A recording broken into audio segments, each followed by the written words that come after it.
Oh boy.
I fell asleep.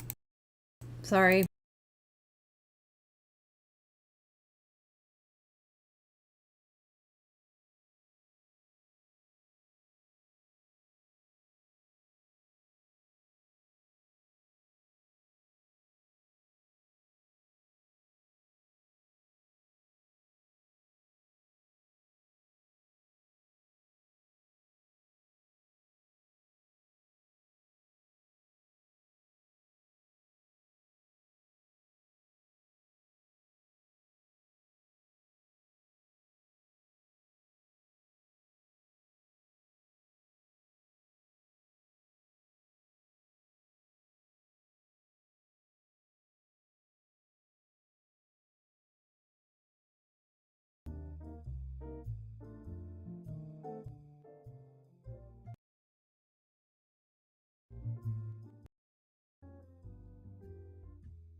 Okay, I think that's as quiet as that's gonna get. I thought I needed rest, okay?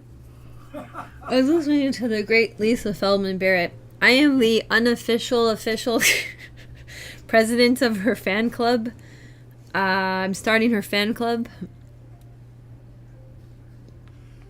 Anyways, so yeah, so let me figure this out. Boop ba ba doop. All right, I gotta do a couple of things. I'm so utterly confused right now. So let me figure out how to stop being confused. How do I stop feeling confused? I don't know. Da da boop ba. Okay, wait. Properties, voice and video. It was a good. Well, I was listening to Lisa Feldman Bearmit. What the heck, Bearmit? And then I fell asleep because I was just thinking about like how important it is to rest based on multiple things that I've been thinking about listening to, including that. And I was like, rest is important. And then I was out. I was just like, okay, bye. Like, my brain's like, you gave me permission to fall asleep. Excellent. Goodbye. And I was gone. And that was the end. That was the end of that.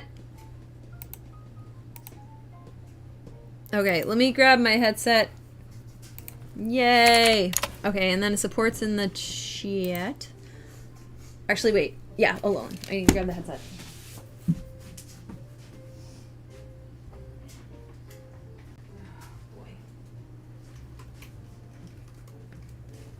Okay, almost there. Okay, this thing's on. Okay, that's on. Okay, and then,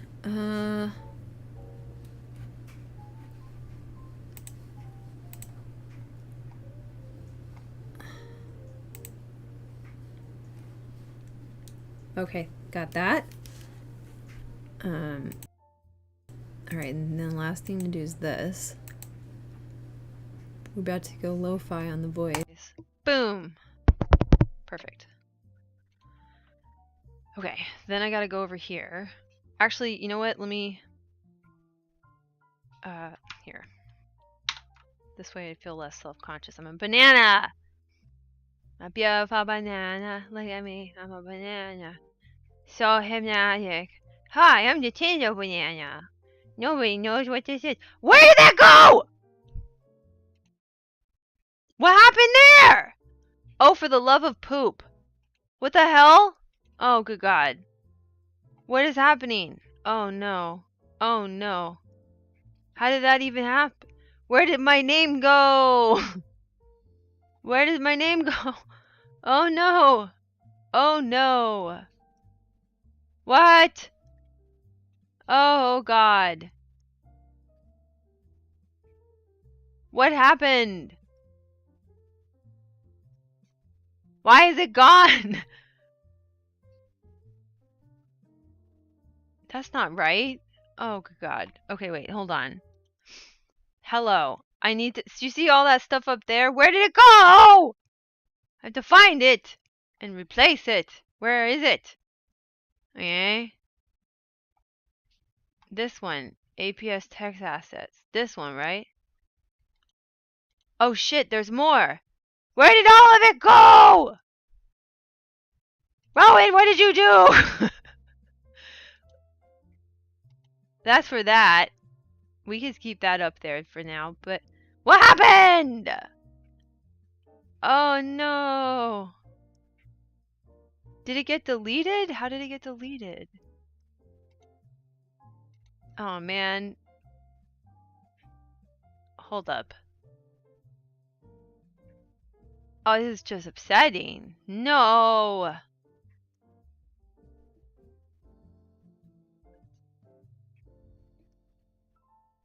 Okay, hold on. I still have to go over there. No. Ah, crap.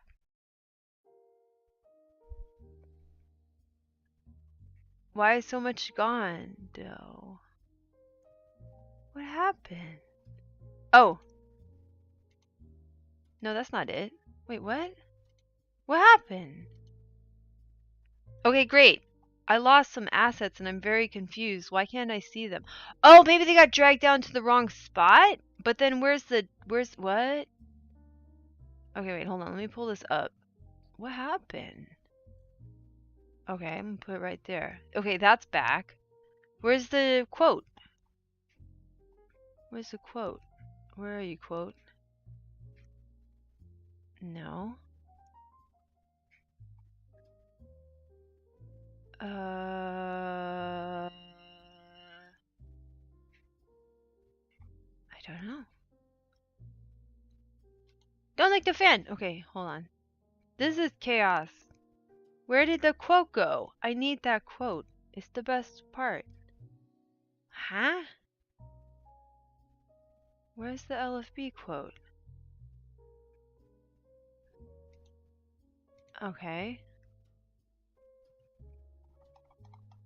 What? What is it called? Hold on. Man, this is a bummer.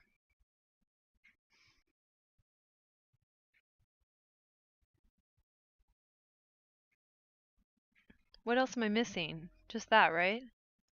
I need that. I'm the president. I'm gonna lose my president of the fan club thing if I'm not careful. Oh, also this is not right. Ah, shoot. Okay. I'm worst. I'm the worst fan club president ever. Huh? No. No. I hope you're enjoying my stream. It's really good. There it is. It's under nerves. Okay, let's see. First of all, I'm just going to copy this just in case. Okay, nerves, nerves, nerves. Dun, dun, dun, dun, dun, dun. Anyone see the word nerves on the screen? Crap. Crap! Oh, there it is. Okay, then why is it all invisible? Okay. I'll put it right next to the other one. Where is the other one? Here. Put it right there. There! Golly. That was stressful. That was so stressful. Wow. Alright, let me get this out of your eyeballs. Pull it over here. Good. I guess I can close down temp chat too, because I don't really need that anymore. I don't think. Alright, so we got Discord chat now, which is cool. We like it for everybody involved. Now let's get a person involved. A whole ass person. Hello? Hello. Hi. Hey. How's it going? It's going good. Good. Going well. Excellent.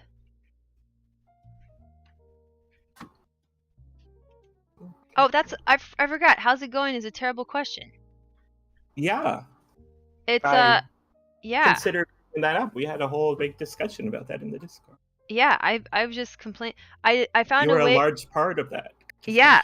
Yeah. Well, I just was telling people about it, and I said, here's one way to make sure you don't stay in that habit. You just have a little like devil on your shoulder that's wearing like a little top hat from like 1850 or something. That's a Yeah. little aristocrat from Britain that goes, "How do you do?" And you know that's wrong. I should ask you, what's the highlight of today? Well, I watched a movie with the wife that was pretty good. Oh, nice. What was the movie? A bit sad. It's A Man Called Otto. Oh, I don't know that one. Interesting. Yeah. Well, it just came out recently. I hadn't heard of it. Yeah. It only yesterday became available online. Cool. Yeah. Well, it's about a man who wants to kill himself because his wife is dead and he's old, but then he gets involved with the neighborhood. Oh, that's nice. Yeah. That's nice. It's about neighborliness. We love neighbors here. Yeah. That's perfect. That's on brand. Awesome. Okay, let me check. Oh, hi everybody here. Hello, everybody here. You've been napping today, says Hokiman. Lotus of the support system on stream with Jane. Yay. Should I have both chat? I guess I don't need both chats on screen because it live replays the other one, right? Yeah, that makes sense. Yeah. Okay, well, anyways, welcome in everyone. Let's go ahead and figure out what we want to accomplish today.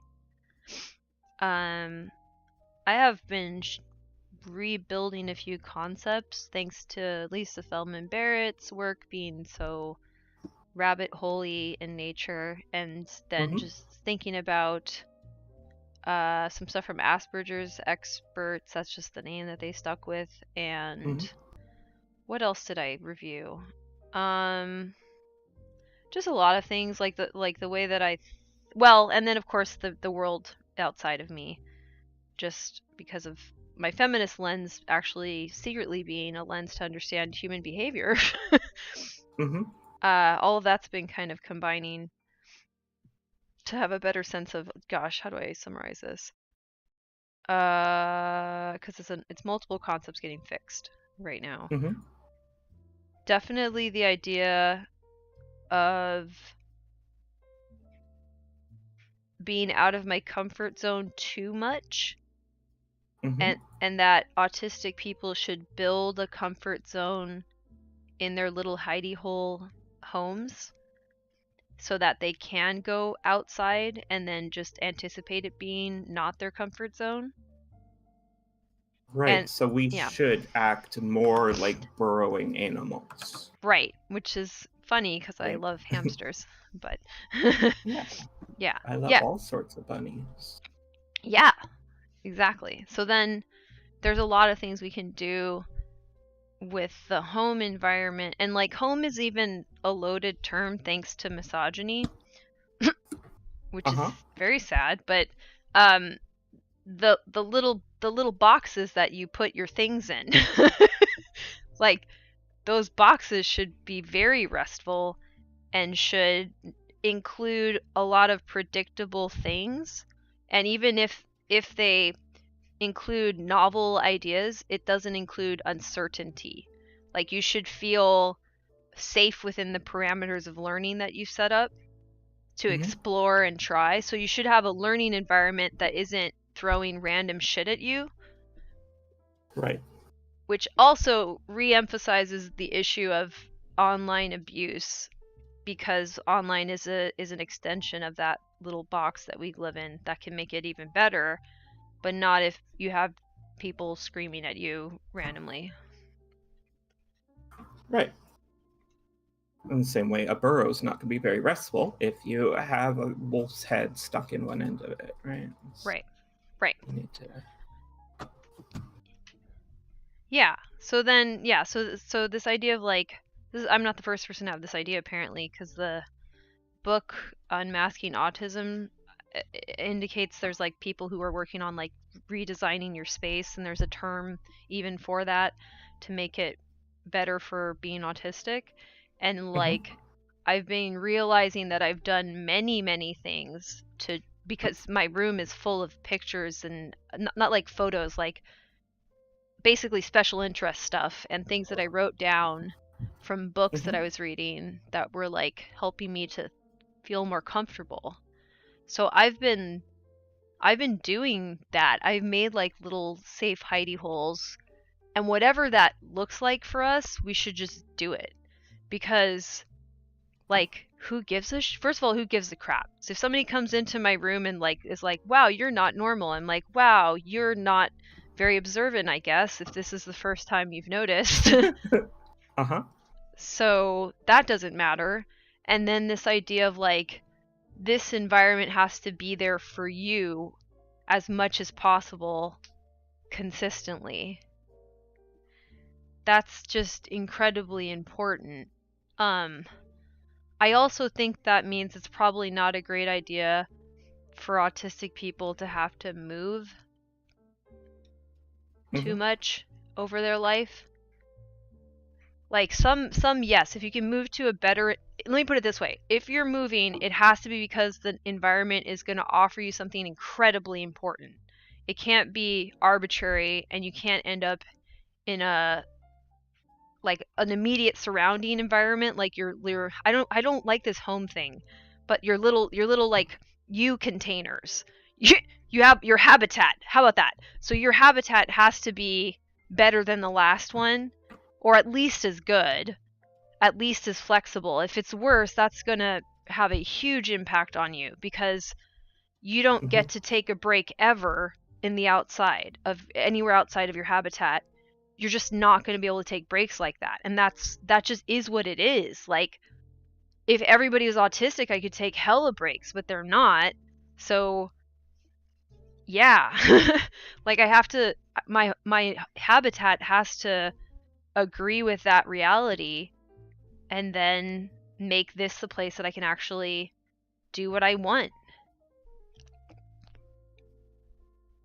Right. So the thing preventing you from doing what you want or taking proper breaks in most places is how others would react to you doing so. Yeah, and the environment itself is creating additional problems. So like Yeah. the things I would need are not there. The things I don't need are everywhere. Right. Yeah, so I have a different set of problems than neurotypical people. So none of the solutions are there, and they're just like impervious to the problems that I have. So they also can get upset about me having more and more problems as the day goes on, and they're fine. I'm like, well, you're not me. Yeah. And even now, like that knowledge is actually pretty accessible for me to say to neurotypical people, or like at least not autistic people who are having this blind spot or this Mm-hmm. experiential blindness. I can say that to people now and they'll get it. So I'm not saying like this in a mean way. It's, again, they outnumber me and you. They outnumber all of us and always will. But at home, I can't feel like they outnumber me. I'm the only one here. Right. Right. At home, there are 0 of them, so they can't outnumber you. Right. Exactly. Right. Exactly. And so I also, this is what I really want to get into. I also then don't need their voice yelling at me in my head. Right. Which I've internalized extra hard, possibly because I'm a woman, a girl-woman thing, and our society tells a lot of random guys, not all men, but a lot of random guys, that it's super cool to go up to women and humiliate them, laugh at them, criticize them, tell them you think they're hot. Just give them your feedback about everything they do. So Mm-hmm.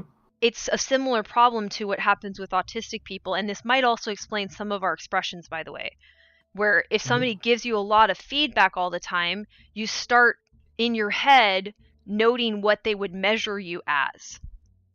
Mm-hmm. And also there's this idea that like, oh, you don't want to do something and reinforce a habit, as if like if I'm ever comfortable, I might go outside and not be on guard, but that's not how that works. I need to stop being on guard.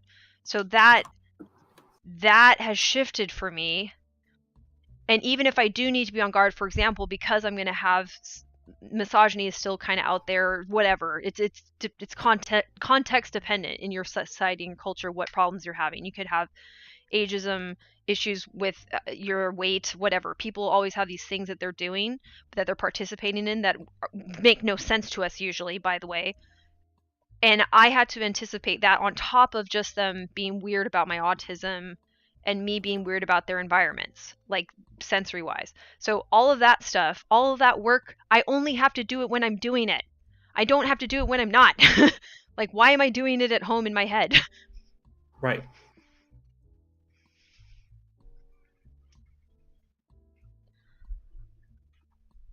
So I've switched from thinking like I need to practice it all the time to realizing, and Rowan said this yesterday, like when we take a full actual break, like a sensory break, we're experiencing what a neurotypical person experiences when they like crack open a beer and take a sip. So they take breaks all the time. And we take a break like, after 30 years when we find out what a break is. Right. Well, we start trying to take breaks after 30 years when we've already internalized all these different things that make it difficult to take breaks. That it's hard to turn off or even notice that we are doing. Right. This is what I thought taking a break was. And now I'm like, no, taking a break isn't relaxing with a more positive mindset about fixing myself as soon as I go outside. Because there is no fixing. I'm just not a duck. That world doesn't suit me very well. And there's lots of problems that I deal with excessively. Okay, that just is what it is. So when I'm not dealing with those problems, I will deal with them better when I'm at home and not doing any of it. Oh, Johnny Scarlett in chat. Oh my Nice gosh! to see you, Johnny. Thank you so much for coming over. Been forever. I tried to watch part of your panel, and I skipped to one part where some guys were rambling on, and then I was like, oh, that's not very good. Then I skipped to another part where a guy said something to the effect of something masturbation, and this guy started saying, what is it? Like, the last time I masturbated, or the first time, I was like, I'm out. But I tried. I did try.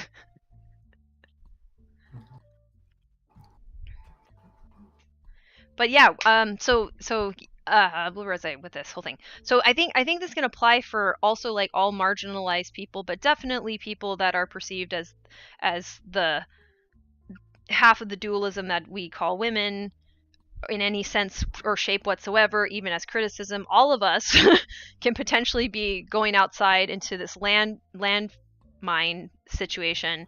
And then when we're at home, because this is what I was reading Virginia Woolf saying, when we're writing, we're thinking about the critics.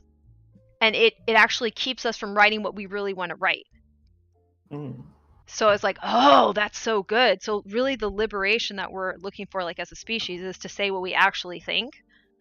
And for anybody who has to go outside and deal with, it's not that people will think badly about you for how you think, it's that they'll scrutinize you. And for some reason the instinct is to get ahead of that, to be like, oh, I know what you're going to say about me. And that to me is an experience of like neurodivergency as well as other groups of people. Right. Like, I've always wanted to get so far ahead of it that people wouldn't even scrutinize me. Right. And that's what we did on our downtime. And that's why I have such an intense inner critic, is because I am trying to be completely, not even above reproach, but above even scrutiny. Like, so good, for lack of a better word, that I will never draw any attention, and therefore can't be scrutinized, and therefore bad things can't happen when I turn out to be wrong. Right. According to the people scrutinizing me. Right. And what would be better for us is just to, number one, assume we are going to trigger people's instinct to tell us that we're wrong because we're autistic. And that we need to be as relaxed as possible when we're at home, not worrying about those people. And that's like revolutionary to me. That, like, first of all, what's motivating is like, we will deal with it better if we at home in our habitat, if our habitat is truly restful, truly invigorating, truly helpful, truly safe, truly stable. There's all these things that are important for humans that they say, oh, autistics really like, they don't like change and they don't like this. I'm like, okay, what it is we're trying to compensate for something that every human needs that we do not have enough of. Clearly. Right. On top of other neurological features, but definitely that. It's functional. So then if we have a home environment that does that for us, the extra motivation is that when we do go outside and we do have to deal with that shit, it's not going to ruin our lives the way it has been. We'll deal with it better.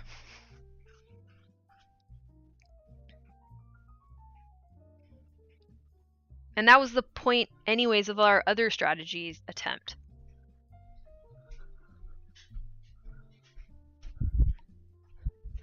And if we want to stay in our hidey hole habitat for a hella long time, we also earn that, so that's fine too. Habitat's certainly a good word to use if you want to move away from home. Yeah, I do.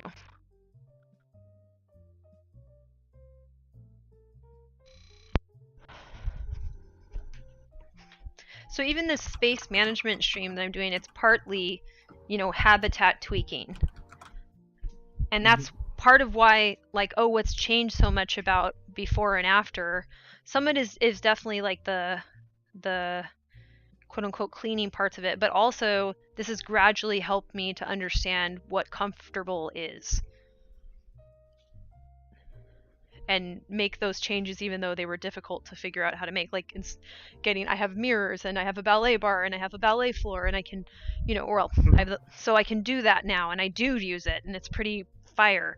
But realizing I needed to save up and do that and get it installed and blah blah blah, that took realizing through this that I can be comfortable in my habitat. Yes. Slight aside, but I'm going to read some synonyms, for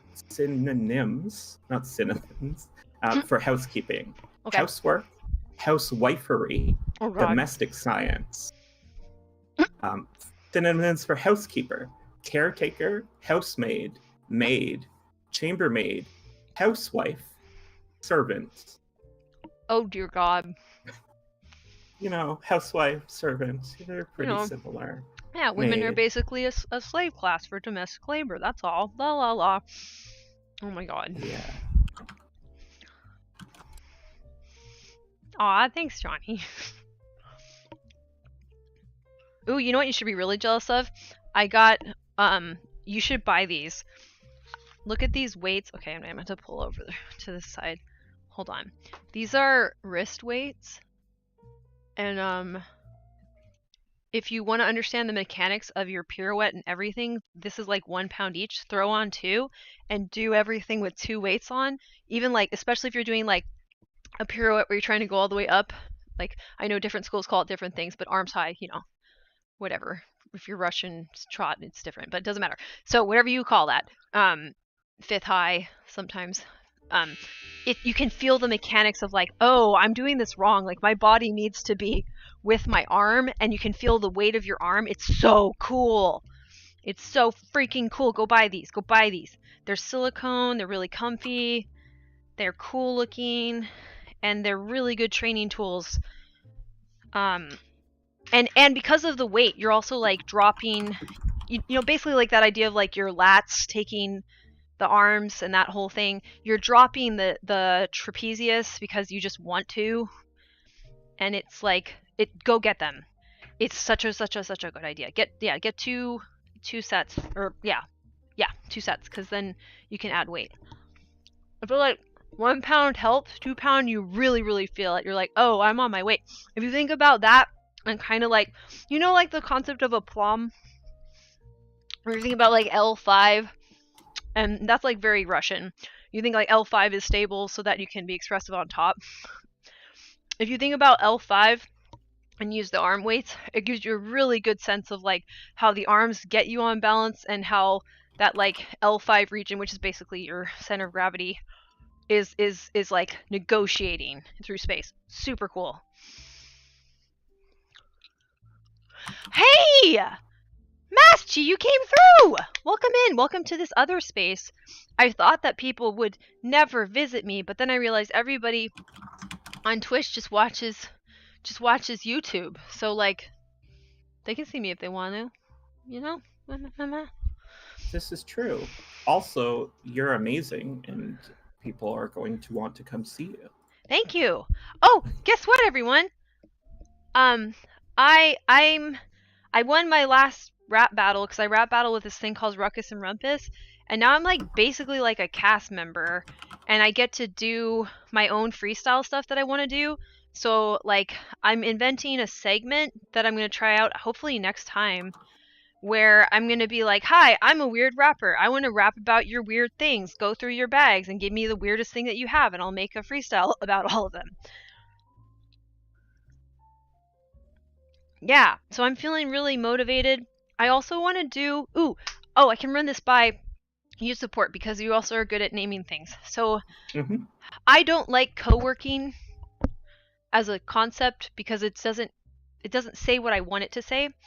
I think people who have what I like to call dysprioria, where like you don't really think in a ruler, you think in this weird conceptual combination where you're like basically daydreaming. You're really good at daydreaming. You're really good at making movies in your head to motivate you. And thank you. So I think it's like, oh, you know how there's like basketball practice? Okay, what about like daydreaming practice? And you do it together. So it's like a daydreaming team. So it's daydreaming team practice. And then you can, if you want, you can do, play stuff and do parallel play during it. But you could also do what's being called co-working stuff.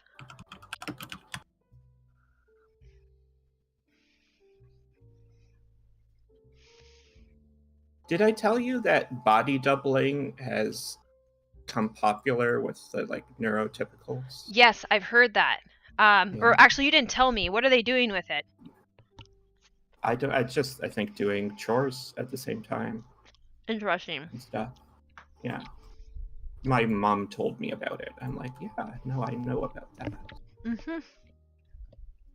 See, but the thing with body doubling... Oh, well, so my mom offered to come to our place when we had plans to go to her place. And I'm like, well, no, you can't come over. Our place is a mess. And she's like, oh, well, I could come over and help you clean. We'll do body doubling. But what I didn't want to explain is that, like, I don't want her in my house when I haven't set it up to, like, do a play for her of like, look at me, this is how normal I am. Right. This is my as normal as I can make it look house. Right. Yeah. Because I still take anything that could be construed as slightly critical from my mother very poorly. Yeah. Right. But like I couldn't explain all that. But no, like this is my burrow, my safe place, right? I don't really want people who aren't the safest in my life in here, and Yep. my parents carry emotional baggage with them. Yep. That all makes a lot of sense to me. Yeah, and I think like, if possible to advance that forward, it would mean like there's dismantling shame around people, but only on your terms. That's the thing. You can't force somebody to dismantle shame. That's not how that works. Like, if you wanted to have that experience, you need to want to have that experience, and it has to be your idea. Yeah.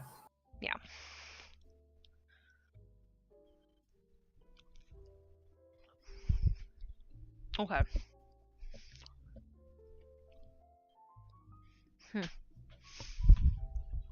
Okay, I'm starting. Oh yeah, so then here's what I like about what we're doing, where I need to think about a name for it. With Housekeep-a-thon, which is a gag, so I'm not too mad at it. Maybe it will turn. HCAT is just a good acronym, but maybe I should change it. But anywho, regardless, whatever this is, it's good because my actual goal is showing up the whole time, and that's how I navigate towards goals, is just by thinking about when we think about this. I basically check reality. Is the goal possible? The goal is like a hypothesis, right? So then I'm like, hypothesis, and I just think about that the whole time. I don't think next step, because the world might change, and then I might need a different hypothesis.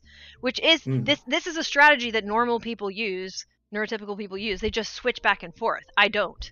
So I need to have my hypothesis locked in my mind, or else my motivation is gone. And I can lock my hypothesis in my mind with imaginary motivation or real motivation. It doesn't matter.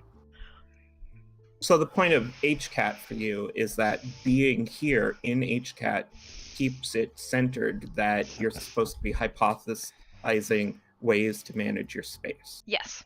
And and specifically ways to be happy as a person. Like the actual hypothesis was space managed better, happier Jane, good life, yay.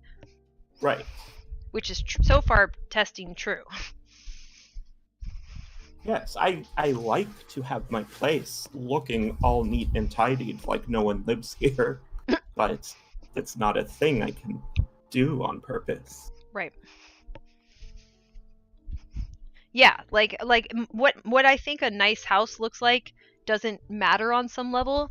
Whatever like makes my brain happy while I'm here, such that the rest of my life is better, is correct.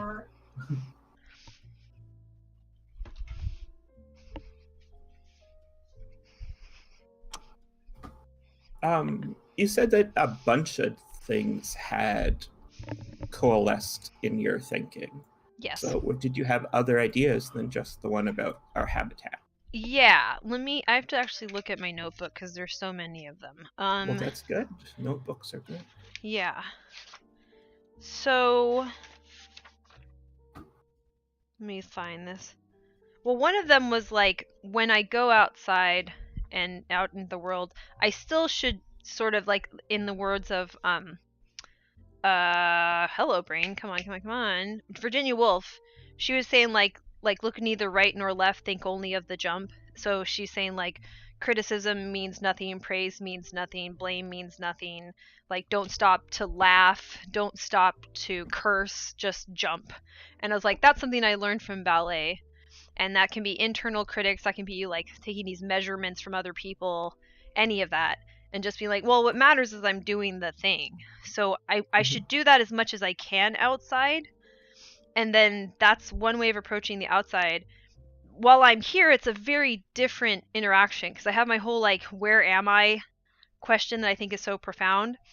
And when I'm here, the answer should be, where am I closest to the things that mean the most to me? So that question is just like, I'm ready to do the things that are most meaningful to me, because the way that I orient myself is through finding meaning and then tracking it over time, so that I have a sense of like what everything means. I've always, like, this is a very holistic way to think, and I don't know if it's just autism that biases you towards doing this, but it's definitely seems like some autistic people, this is like locked in as the only way to navigate, or only way to like motivate your like motor neurons. So if I'm in a space at home, I can't spend any time while I'm there avoiding thinking about the things that are most meaningful. I should just get to think about the things that are most meaningful, or nothing at all, and just zone the fuck out. Like just lie down with the weighted blanket and all that stuff, and just so I should either get to be thinking about the most meaningful stuff to me, or nothing here. If I want to think about anything else, I can do that outside and do like the, you know, the run, jump, troubleshoot, but that was relating back to that. So that came from, so some of this came from a room of one's own. Some of it came from Vogel's, my autism specialist, talking about like not comparing myself to others. And I turned that into what was being said by Wolf about, where, let me try to find this. So good. Just want to find it. So he was saying like, don't compare yourself, and then that finally clicked when I was reading. Delightful as the pastime of measuring may be, it is the most futile of all occupations. To submit to the decrees of the measurers, and sacrifice, and sacrifice none of your vision, she's saying, to the measurers. If you did, it would be the most abject treachery. She was saying like, so long as you write what you wish to write, that is all that matters. So there'll always be somebody that's measuring me. So when I'm comparing myself, what I'm doing actually is imposing the measurements of some measurer. And that was big for me, where it's like, oh, okay. So that's why the comparison thing made me so angry when people tried to impose that on me. I'm like, I'm not comparing myself. I don't treat myself like those measurers treat me. That's why I'm so hyper conscious of them, is like, I don't like that treatment. So I'm not actually comparing myself. I'm just, right. So then it becomes very important to only attempt to find, like, to chart ways to possible futures, places you can get to, rather than to compare yourself to theoretical versions of yourself. Right? Because there will never not be infinite theoretical yous that are better than the you that exists. Right? And the more imaginative you are, the more ways you could find yourself lacking compared to an imaginary person. Right. And there's no, in my heart of hearts, I actually have cultivated this sense of really appreciating myself. I just don't get to enjoy it very often.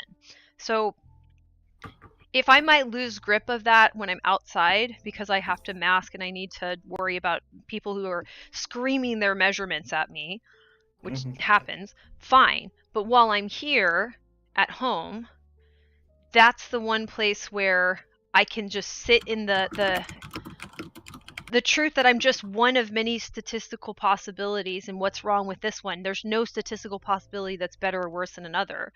All I am, and the best one I can be is the one that just like looks at the meaning that I actually have accumulated over my life, and tries to look at it clearly, tries to see it for what it is.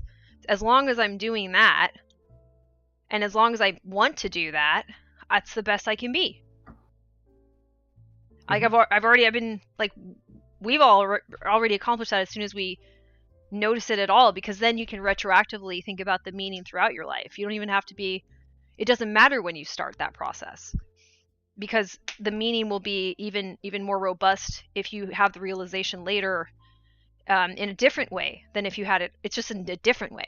So if you're looking for like the expansion of your understanding of meaning, then that's a good life.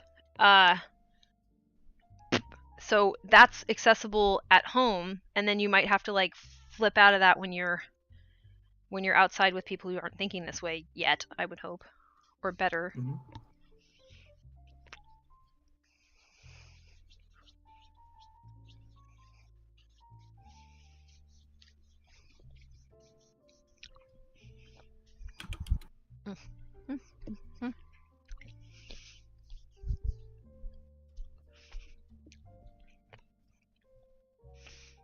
And at the same time, I really like streaming because I can share who I am at home, which is like the least masked, because I do want to dismantle the shame around it. I think I learned so much shame and almost like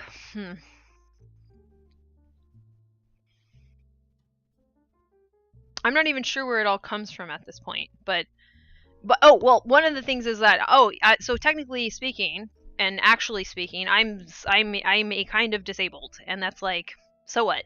But I didn't want people to know that about me because I thought I could fix it if I tried hard enough or cared enough. So if people do see me in my like most comfortable habitat and are like, you look disabled to me, or they realize that I look slightly disabled and they don't know what slightly disabled looks like, but they kind of are like, oh, why does this remind me of a disabled person? Because you're looking at one.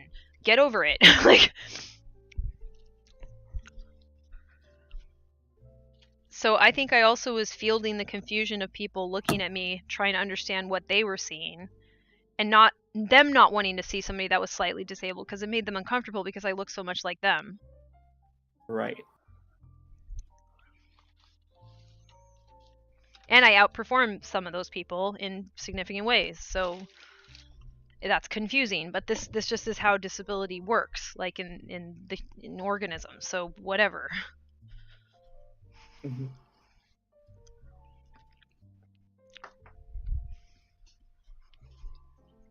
And that's two ways that people like that aren't part of your industry who like are like, whoa, you're so amazing. The reason they think they're so amazed is because you're a woman and you appear to be disabled. Yes. Right? Because they're like, you are amazing, but also people are very shocked about it. Yeah. Yeah. Excessively, but yes. Yeah. Yeah.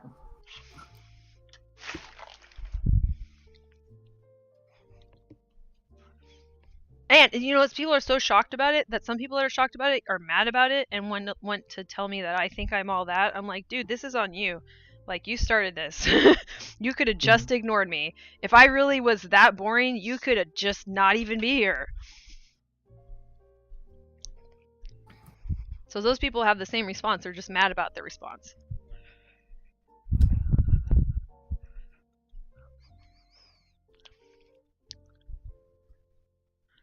But yeah, I think people aren't used to seeing somebody that has like a mildish sort of disability, or I guess it's a disability that's like at the level of the brain, and I think if you have those disabilities, you have compensatory skills that also are there, and that whole makeup we're used to seeing in a certain light that is very obvious. So once it gets into this thing that people perceive as subtle, they're still clocking it. I think they're actually still clocking it. But they're really, really confused about what's going on. So they're coming up with a million different reasons for why they're thinking and feeling the way that they are, and I've gotten to hear all of them, and none of them are consistent. So I just hear whatever random, data like output that they get from their life experience to try to explain something that they don't really understand, which is just unhelpful feedback for one.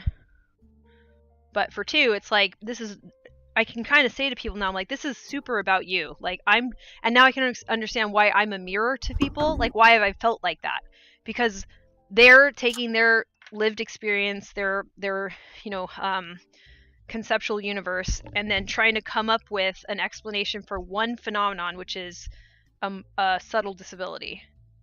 And I've gotten to hear all of the things that people will make up to try to explain the one phenomenon. So I'm the X factor, and I've heard that I am supposed to be one of like 500 different things. I'm like, well, like those almost all contradict each other. So what are you doing?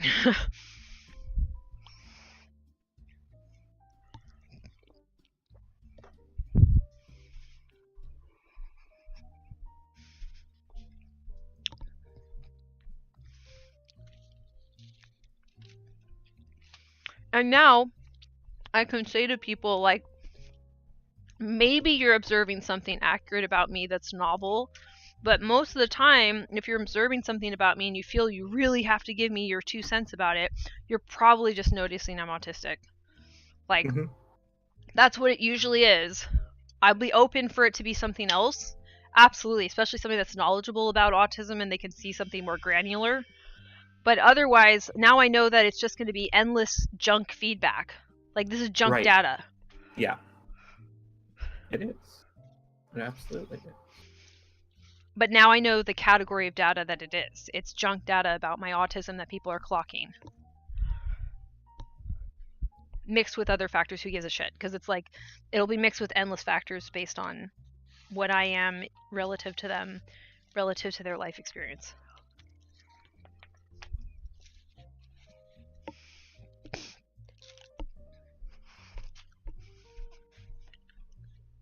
And I'm looking forward to the experiment of just telling people that's what they're doing and seeing what they do. Just being like, hey, can we skip this part? Like, this is what I think you're doing. Just FYI. And if they respond really poorly, I can just leave. Right.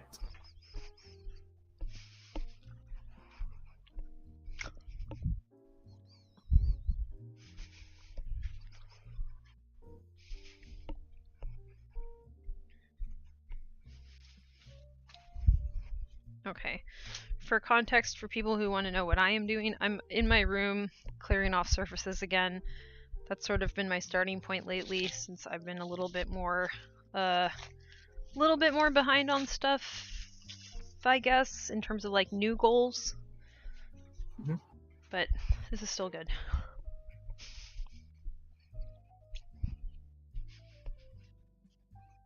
Or I guess I'm realizing I can have new goals because I'm over at YouTube and it's not the environment that I was in before that was a problem.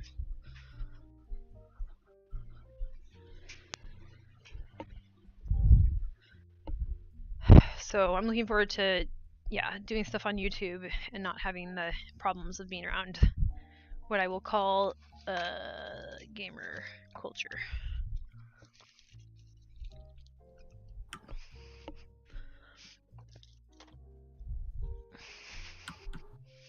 And even if that's not all that gamer culture is, like I was saying, it's like, it's a missing stair. And the gamer staircase is missing about 20 stairs at the very beginning of the staircase. And I don't want to pole vault up If you're making a big pot of stew and there's only one turd in there, I mean, it got mixed in there. Are you still going to eat that stew? Yeah, that's perfect. Right? Yeah, yep. That's more accurate. Perfect metaphor. Yeah. Yeah. You don't need a lot of shit in the stew for you to not want to eat any of that stew. Like, I think it officially becomes shit stew after a very small amount of shit. Yeah.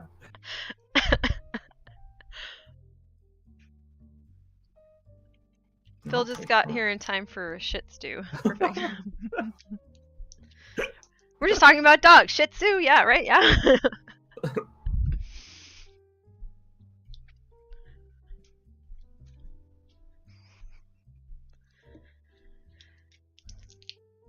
It doesn't sound like a good stew, Phil. It does not.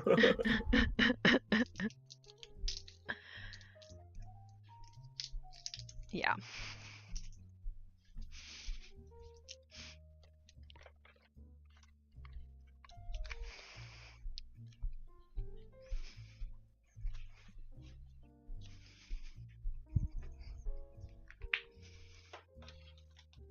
Okay. Yeah, if anyone wants to share what they're working on, actually, you know what? I know what, because we're trying to get out of the habit of how are you doing, because it's a dumb question. I like the what's a highlight thing, so maybe I can ask everyone in chat who wants to share what's a highlight of today. Don't even worry about the whole week, just today. And then, let's see. Do you like the room you're in right now? And you can answer yes, no, maybe. You can expound upon it.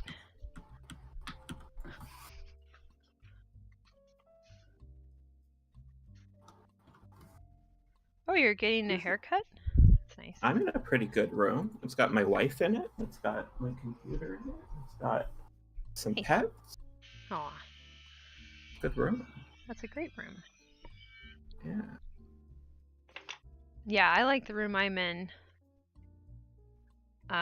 Especially because I was telling people about how my brain exploded out onto the walls of my room, and I used to always like want to bring over people that I liked to my room to be like, if you understand this, you'll probably be cool with me, because this is how I actually am inside my head. And I was at the dog park, and I don't know, I was talking to this random old guy, and he was saying, he's like a very talkative person. I was not trying to talk to this guy. But he was saying some stuff about like I was like, yeah, I live with my folks. He's like, he's like, does it look like your room when you were a kid? I was like, I mean, kind of, I guess. So I was like, I don't know. And he's like, you should get all the posters off the walls so that it looks more mature. I'm like, oh, I should put myself in a personal hell, you say? No. Yeah. What, are the grown-up police gonna come in and arrest me? When you say that someone should or ought to do something, you need to tell them for what purpose they should or ought to do that thing. Yes! You can't just generalize it. Right. Especially when they'll be like, oh, you'll like it better. I'm like, do you know me? How do you know? You mean you'd like it better. That's awesome for you. Thank you for sharing your opinion. Mine differs.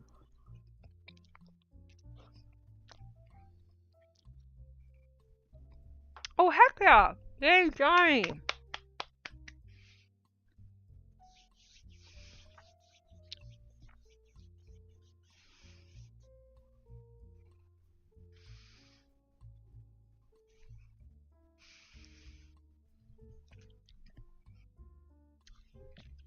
Okay. Got another load of stuff from storage. Awesome. Optimizing and storing cache unit. That sounds great. Also, hang up tapestries and wall portraits now that they've had work. Awesome. Mass cheat, just in case this is something that you might need. Very, I was about to be like, very occasionally. Okay. Very predictably, I sometimes don't realize that the thing that is containing my stuff is not the right type of container for it. So if you ever hit a wall where you're like rearranging it, maybe you need a different piece of furniture than the one that's currently, you know, holding the stuff that you like.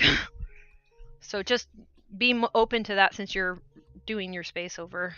You can get stuff, you know, it doesn't have to be anything new. Like it can be just like, you know, who's giving away crap, and then measure it and see if it's bigger.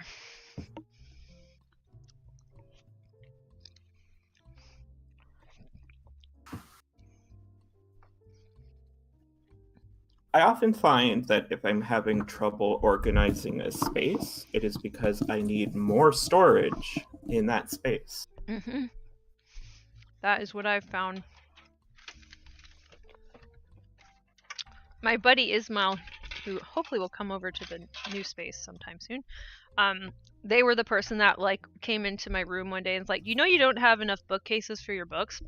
And I looked around, I was like, that's never occurred to me in my entire life. Like, no. I didn't even know I could have that thought. And then I bought bookcases, and it was great. And they were cheap. You know, I just got things that people were giving away and whatever. You know, $20, whatever.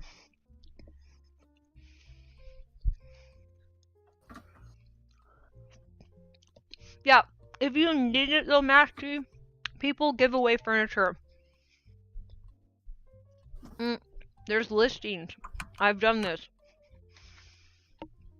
So make a note of anything where you realize that actually is a solution, because you might need some help, you know, somebody who can like help you move furniture. That's sort of an issue.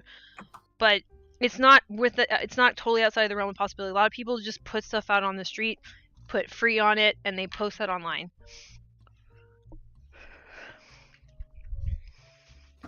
There's like Facebook groups for it. That's one way that I did it. But I know there's like a bunch of ways that you can find them. So just like leave that as a possibility, because it can create a really helpful home environment. Again, like if there's any way to hack your home environment, it doesn't have to be a solution that's perfect, but if there is a solution, I would like super strongly suggest like just keeping an open mind and noting that.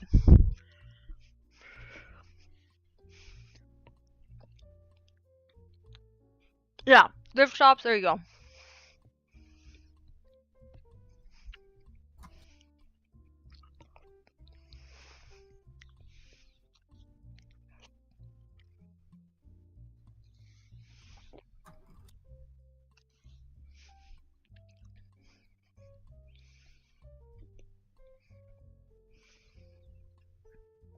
I also got really into like measuring how many of a thing I have and trying to make sure that the thing that's supposed to hold the thing, at least like according to the laws of physics, space and time, can.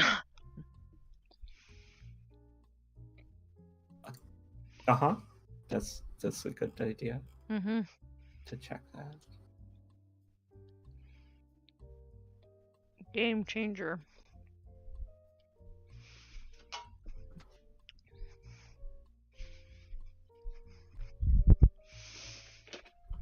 This has reminded me to go look for sewing machines that are being sold used.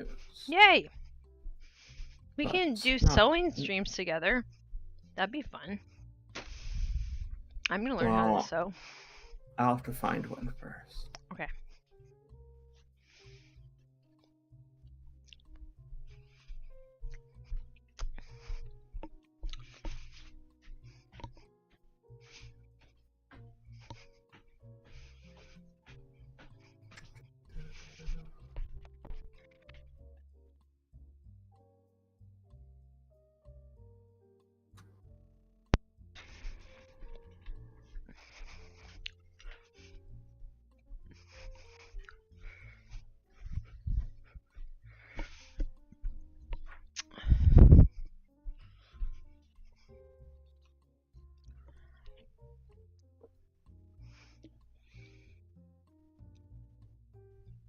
Seam by hand? What's that, Phil?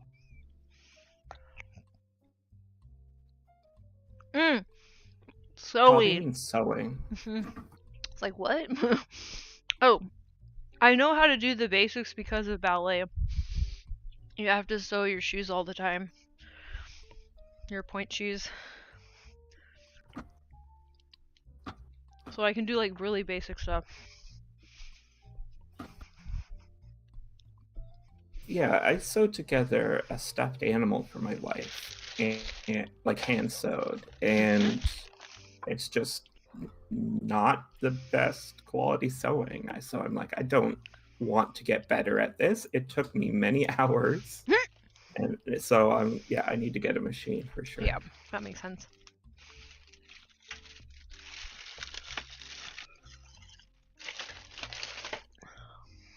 Yeah, I've sewn like little things on costumes and stuff too, like, but again, it's more like, yeah, the really bare basics.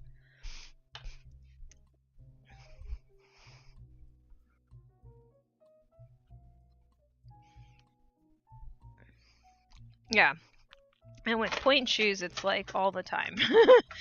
Like, yeah.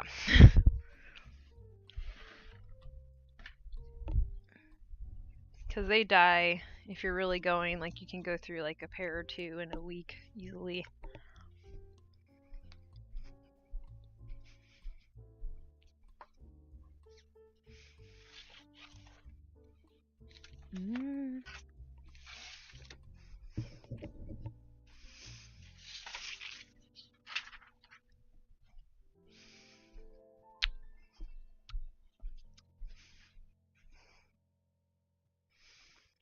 I don't know how to wash this skirt. Oh no. Why don't I know?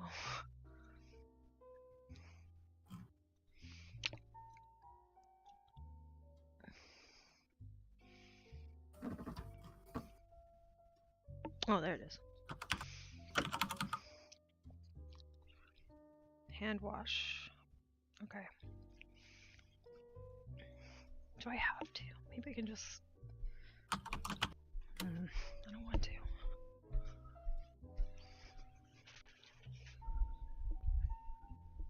I actually don't know how to hand wash.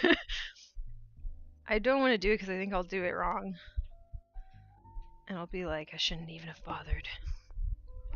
Well, I find that after you watch multiple hours of YouTube videos about how to do anything, you tend to get over your fear of being afraid of not knowing how to do it. That's what I should do. Multiple hours. Right. That's the secret. Yeah. Right. Like, I put together my own computer, and I was extremely scared about breaking things and ruining potentially thousands of dollars worth of stuff. But then I repeatedly watched an hour-long video about putting together a computer. I saw that it's not actually that complicated or hard. Yeah, that's what I need to do. Yep. Thank you.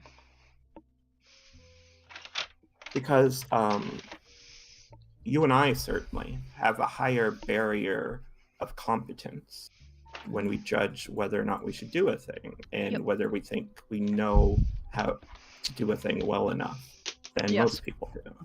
Yep. Right? It would feel like being stabbed in my brain if someone made me do something that I didn't think I could do correctly at all. Right. And this is why I didn't graduate high school, because I couldn't write English class essays, because the way they told me to write them was clearly wrong. Yep. And my brain, it's not that I refused to do it, but my brain couldn't even attempt to write it the wrong way. Yeah. Exactly. I can't follow those sorts of instructions. That's not an instruction.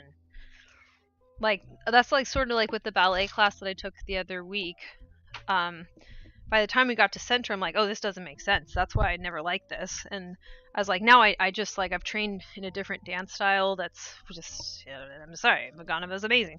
And I got there and I was like, oh, I'm sitting down. Like, like, I was like, if I try to make my body do this, I can't fix this. Like, can't fake it. It would have had to come pre-fixed, and I was like, I can't do this.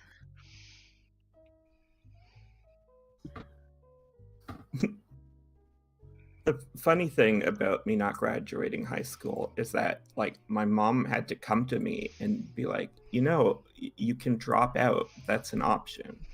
Because my brain was so fixated on, like, the path I'm supposed to go through being, okay, next step, I have to graduate high school.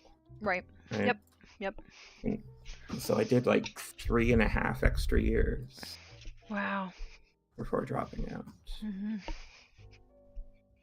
I have nightmares of something like that. So that's fascinating that you actually had to live through that.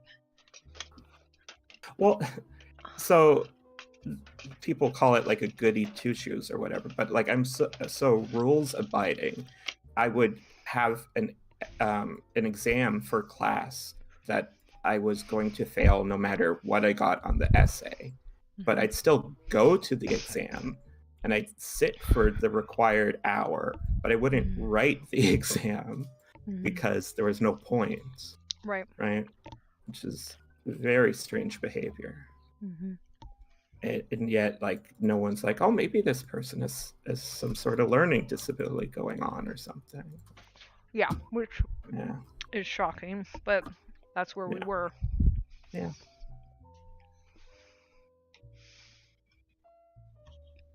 Clearly just a personal failing. Right. Yeah. Oh, you have a character flaw or deficit or defect. That's it. Character defect. That's what we have. Just a bunch of character defects.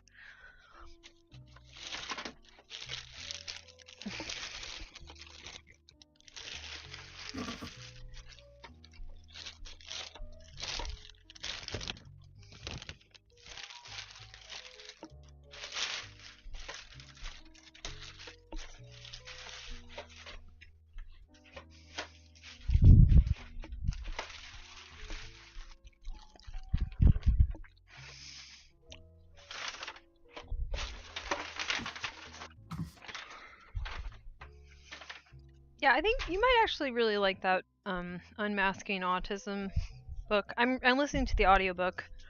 But the author also goes over this idea of like reclassifying things that were told to us about our autism that were being, perceived by other people. So, like, what was one of them? Sensitive, or like sensitive. I think sensitive. Is that what they went? Was one of them turned into like observant? I was like, oh, that's good. Or perceptive. Right. I'm like, yeah.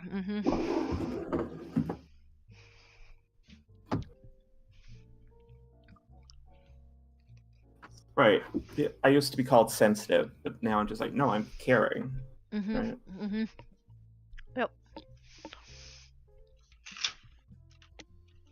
Yeah. It was a nice...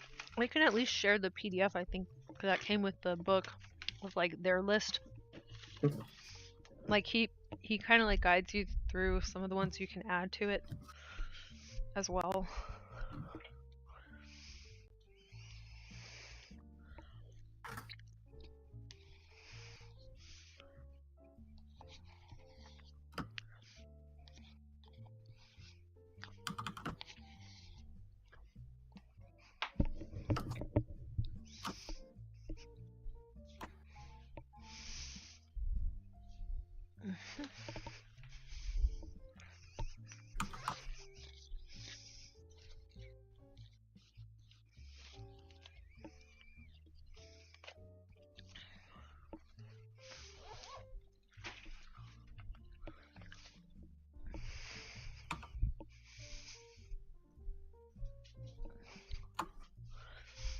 Also, I think I'm feeling better. I'm realizing because I ended up being able to take a week off work because I needed to, because of the COVID exposure, and I live with elderly parents. So I had to make sure I didn't have COVID or wasn't going to get it from somebody else who had been exposed. I just had to do that. So, oh, Merlin, we can't walk right now. Is that what you wanted, or you want this? Do you want this instead? Oh, buddy. He just wants to play. Oh, let me see. What's in chat? What's in chat? Thanks for coming by, Johnny. Have fun with your modeling gig. Okay. Yeah, so... Anyways, I probably needed that time off.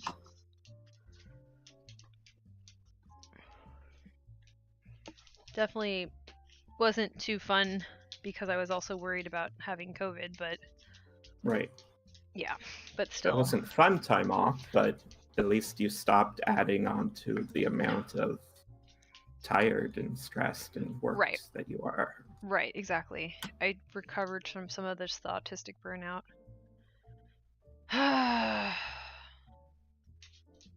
It's just very... I don't know. I haven't figured that part out yet. To the degree that it can be, which, like, I think there's still some room there, but yeah, I don't know. I feel like the ultimate solution is, like, I am my own source of income somehow. Because, yeah, I don't know.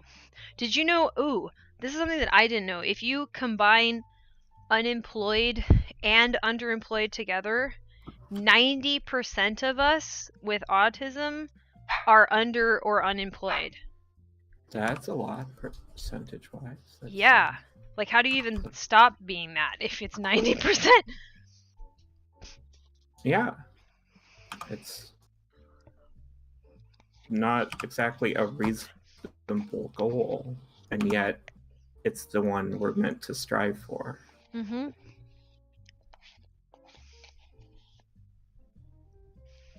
Because again, like if a paraplegic, if 90% of them were or underemployed, you wouldn't expect them to find a way out of that. You'd be like, oh, this makes sense. You have a disability that makes it very hard for you to work. Yeah. And I don't know if that's how that works for that. I don't know what percentage of paraplegics, obviously. It's just an example, right? Yeah.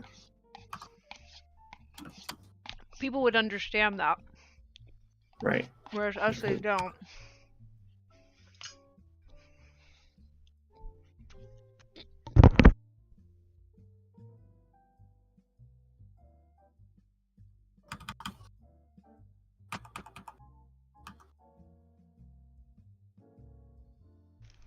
So yeah, that's I knew about the underemployment. I think it's like over half are underemployed, but it could be, I guess it must be something like 50-40. But it's very bad. So I want to sit down and like compare myself, like what other things are 10% of the population, you know, what are those things? So then if I was talking to a neurotypical person, I'm like, well, 10% of the population does X. Have you done X? Because that's me having a that's me not being under or unemployed, is reaching that 10% for you.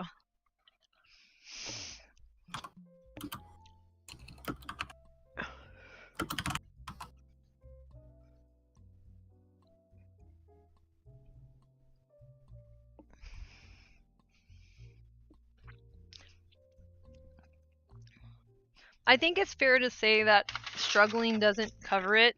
I would say, you know, like, I think we're failing in a society that we can't succeed in because we can't succeed in it.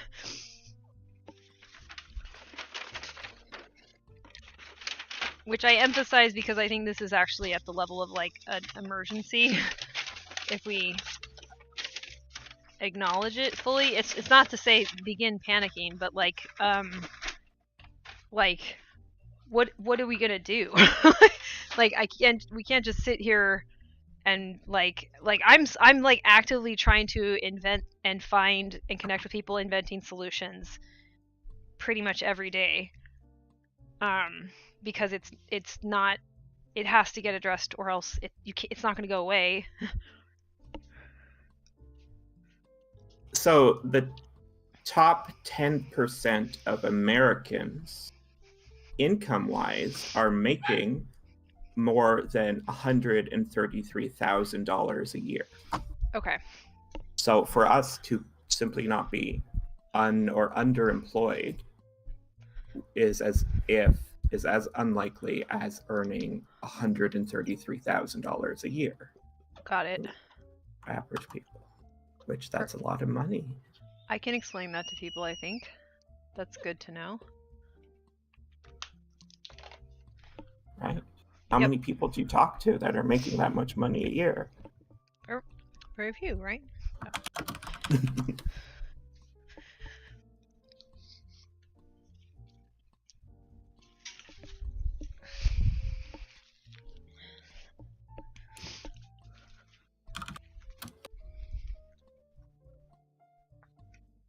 Create a channel to comment so Elon Musk. What are you talking about? I don't know. I mean, that's impossible to answer. I mean, he definitely would be dealing with really bad. I don't know about homeless, but like he definitely, like the odds of him being within the 90%. Yeah. Statistically speaking, statistically speaking, if they were not born with a wealthy family, then odds are they'd be in the 90% that are under or unemployed. So instead of answering that random question, can we locate what you're trying to talk about? Correction spell in chat. Over exaggerate. Right? Yeah. Yeah. Like it sounds like you heard something being said that you think is incorrect, but what was that? Instead of coming at it obliquely with question. The 90% thing? Right. Right, so 90% of autistic people are under or unemployed, is the 90%. Right. And then we could ask questions about that 10%, because one would assume that 10% includes Elon. So then how many people are in a similar boat to Elon that are not drowning? So the other thing I said is that 10% of Americans make $133,000 or more a year. Those are the two claims being made about percentages. And like they are as factual as facts get, right? Like you can look look up those numbers. It's not like we just made them up. Yeah. Okay.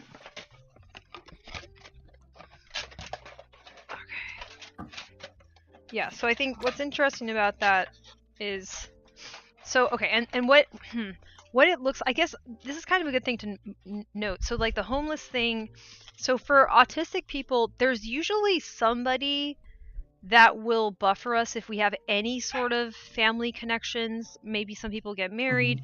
So it becomes other people's responsibility to be in basically a caretaking role. But then what ends up happening is it's not so much that we end up homeless. I think we end up with no self-esteem living with like a relative. Like shut-ins. We end up as like kind of shut-ins is more the issue. And that's a big problem. Because what does our society think of those sorts of people? It's not very nice things. So we have this very strange shame problem as well. And, you know, well, yeah, no, I totally get that correction. Yeah, like, I think a lot of us, it's not even just luck. Like, did you know that you're lovable and your family loves you? like, so we're relying on the love of our family, which is not even terrible to do as a thing. Like, our society is kind of crazy for saying that's the worst thing that a person can do is be loved by their family when they need help, get help. Like, what? What is this factory nonsense?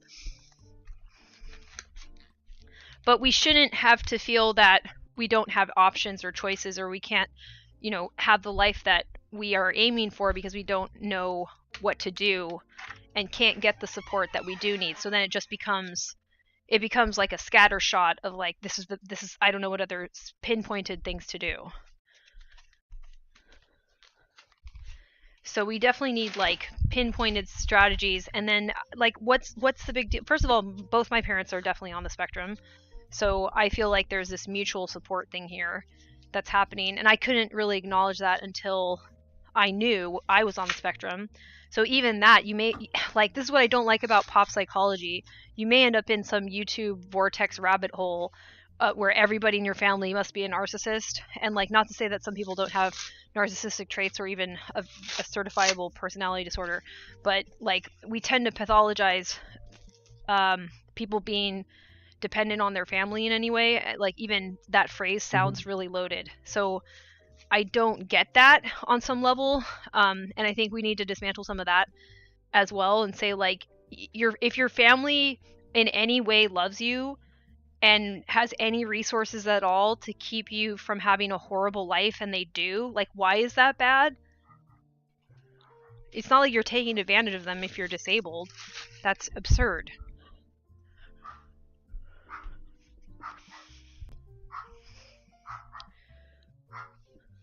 Merlin, what are you doing? Oh god.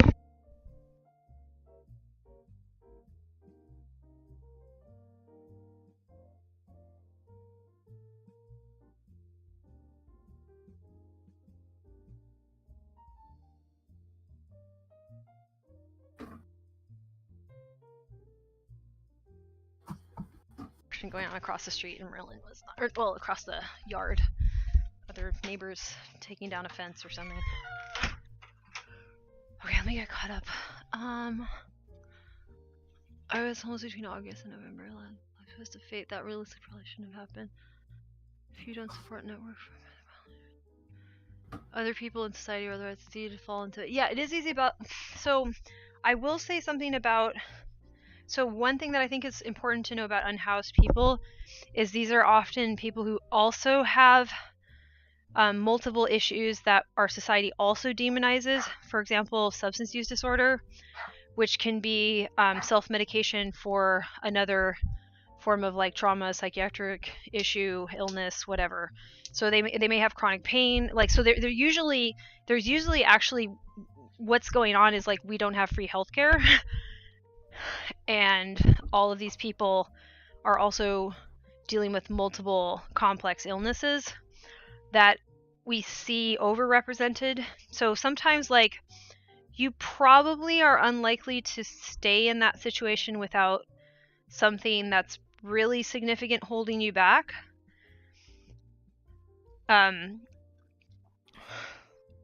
But you definitely would need somebody to give you a chance. It's just, you'd be surprised how nice people are, but they are still afraid of people who they see as disabled or mentally ill who they aren't related to. Like, it's very easy for people to be afraid of cognitive illness and disability. In fact, I'd argue that our society has scapegoated those people, so that we're supposed to be suspicious of those because those might be criminals. I'm like, population-wise, that's not the profile. Anyways, that's a other rant that I feel underqualified to talk about, but just broadly speaking, that's fair. Not to try to brag.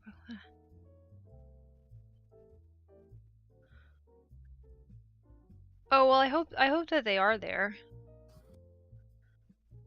I hope you're able to get it for them.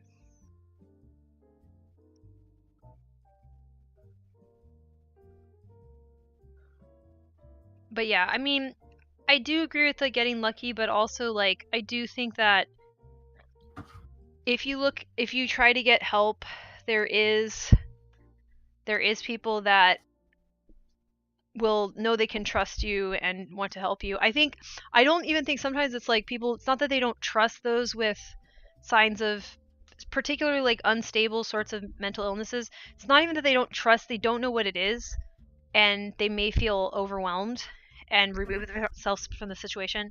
So like, yeah, it can be just heartbreaking. We basically don't have the societal structure to support people who need who need care. Like that's sort of my concern, is that basically like a lot of the people who are in unhoused situations that get stuck there, they need real support and basic care needs to be addressed directly, and they may need that support for the rest of their lives. They may have needed it for their entire lives. And we decided those people are defective, and if nobody loves them, oh well, which is wrong. And yeah, so I think that's the boat that we more or less are in. Because the thing that I'm concerned about, so if you have an impairment, you will have to navigate from point A to point B differently.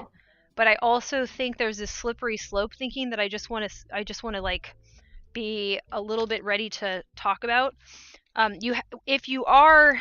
When things go south, there's a lot of things that happen, exploitation, but usually you'll get something involved where maybe somebody gets the person onto a drug that is making things worse. So it's just like human trafficking, like all these, like there's usually a nefarious person that's knocking somebody past that point.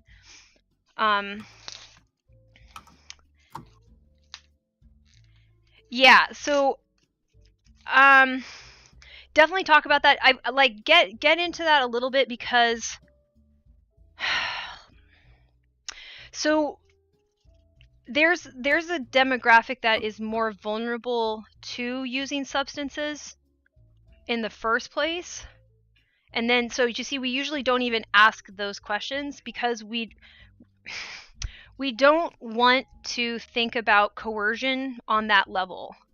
So a coercive person is usually involved in creating a situation where somebody doesn't realize that they're in danger, and doing this thing is going to add more danger. Like somebody has sanctioned that, so they've experienced some sort of grooming from society and their family and other people that were around them growing up. So like you need to do something about addressing that, because the families aren't addressing it. So then it has to be a societal wide discussion about why are we grooming people to be helpless when you have somebody predatory come along. So a lot of these bad outcomes, there is a predatory person involved. Like the monies are the drugs aren't free. Let me put it that way, right? Right. Yeah.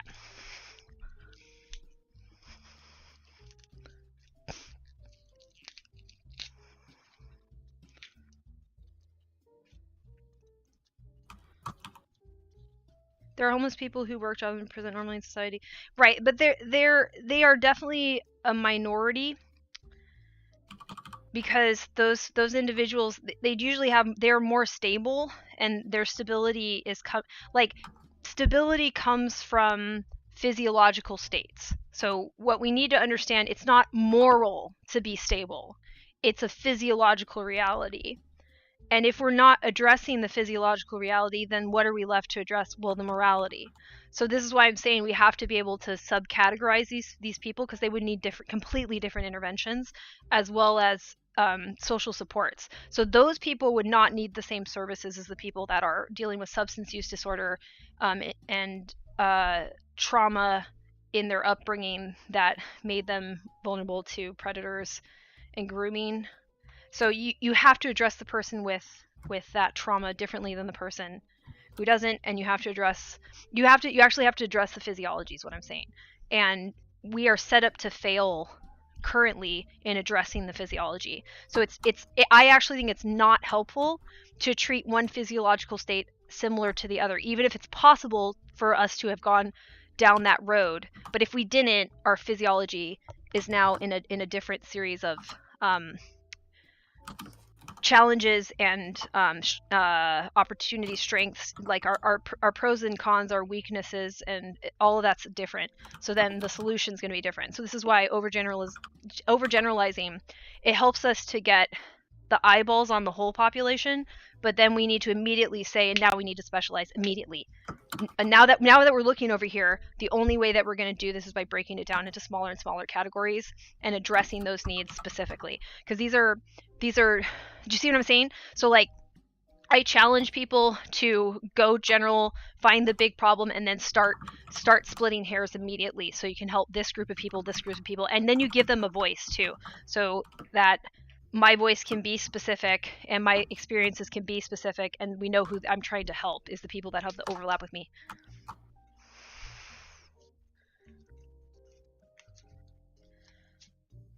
So I think the attempt to like make it all like, oh, they're not so different than you. Yes, true. However, the differences will determine how we give this person the best life outcome. See what I'm saying? See the nuance there? So just putting a pin in that. Thank you for letting me ramble on about that. It's something that I philosophically care about. Yeah.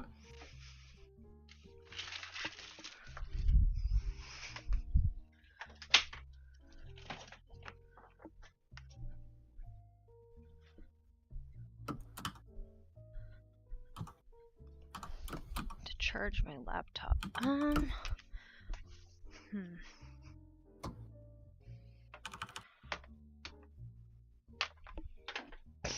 Hey Merlin, you cute? Yeah.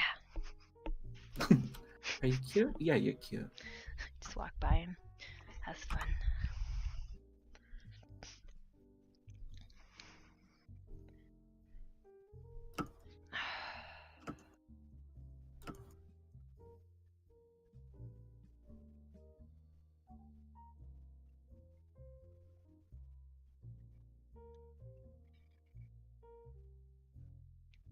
Oh.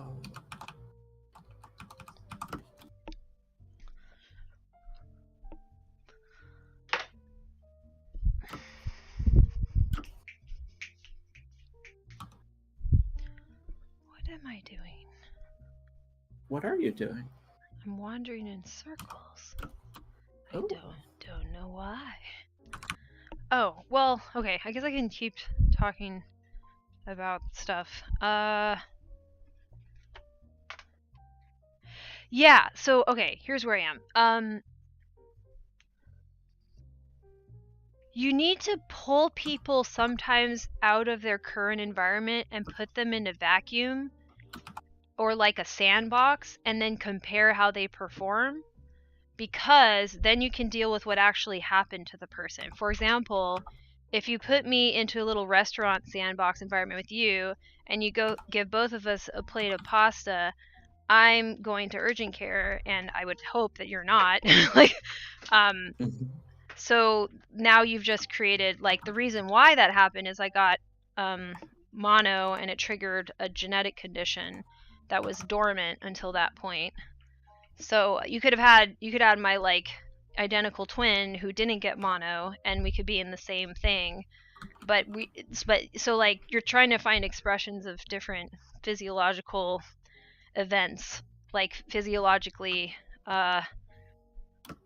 life-changing events in people in the same-ish environment, and then to get it outside of morality, then you don't answer, oh, that's because, you know, she angered the bread demons. Like she's she's not morally bready enough.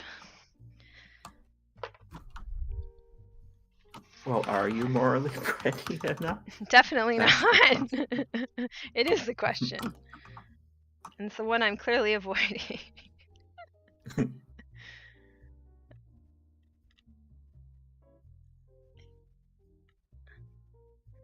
And that will give you a lot more leverage too if you start working from there, because then like a lot of people don't know what to do, and they're very overwhelmed, and they don't want to be bad people, and they don't realize when we're talking about morality, this is something that I want to work on quite a bit more, that like a lot of things are actually moral claims that are supposed to be scientific even.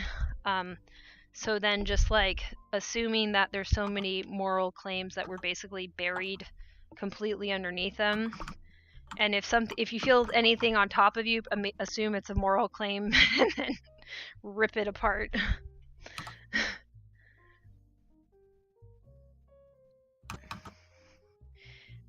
Let's see, I do that in my way. I say, if I were alone in the world, would this be a problem? Interesting. I see. Yeah, and I think everything would be a problem if you were alone in the world. You would totally die. So we are a highly social species, and we evolved to be dependent on each other. So then I think the way to think about it is like, assume that the environment you're in was designed by people, right? Most of the time it will be. So we'll assume that when we put somebody in a sandbox, it's still going to be a sandbox designed by people. And what we're actually questioning is the design. So we're not ultimately questioning the people and saying like, you're immoral, this is a good bad test. No, you're just like, does this room like work for people? And which people does it work for, which one doesn't? And we're never going to answer with, because those ones are more moral than those ones. That is not the answer.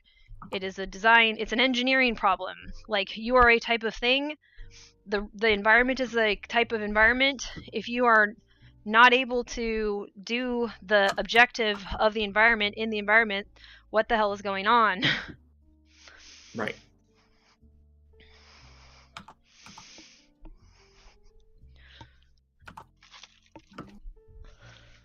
And that's like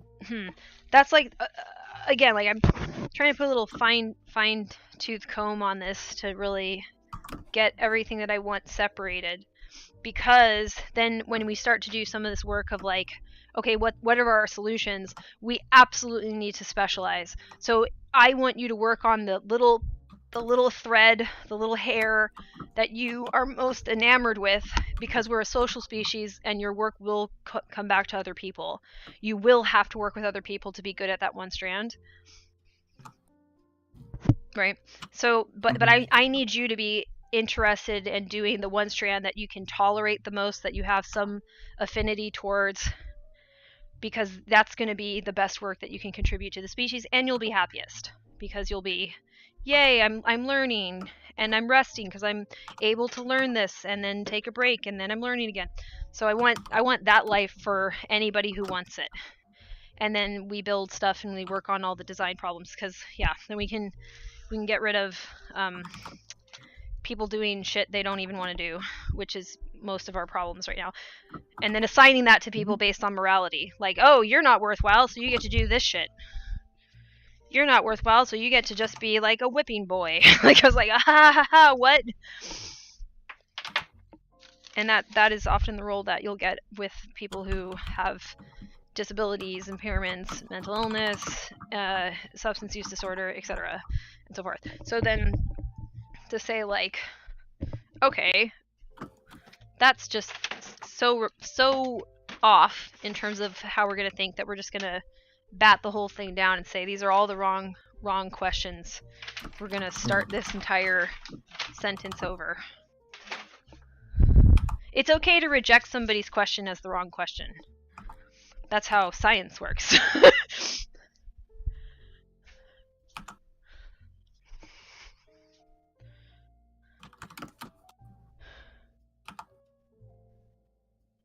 Also not working fake jobs that aren't really jobs. Yeah, yes, absolutely. Yeah, that makes, like, there's no way that makes any sense. Like, it's just ideology. That is completely running on ideology and people inheriting property and therefore monetary capital, power, etc. That is why it looks like that. And they can make up all the reasons why it looks like that. I'm like, I think they're also addicted. I think they have a substance use disorder with fiat currency.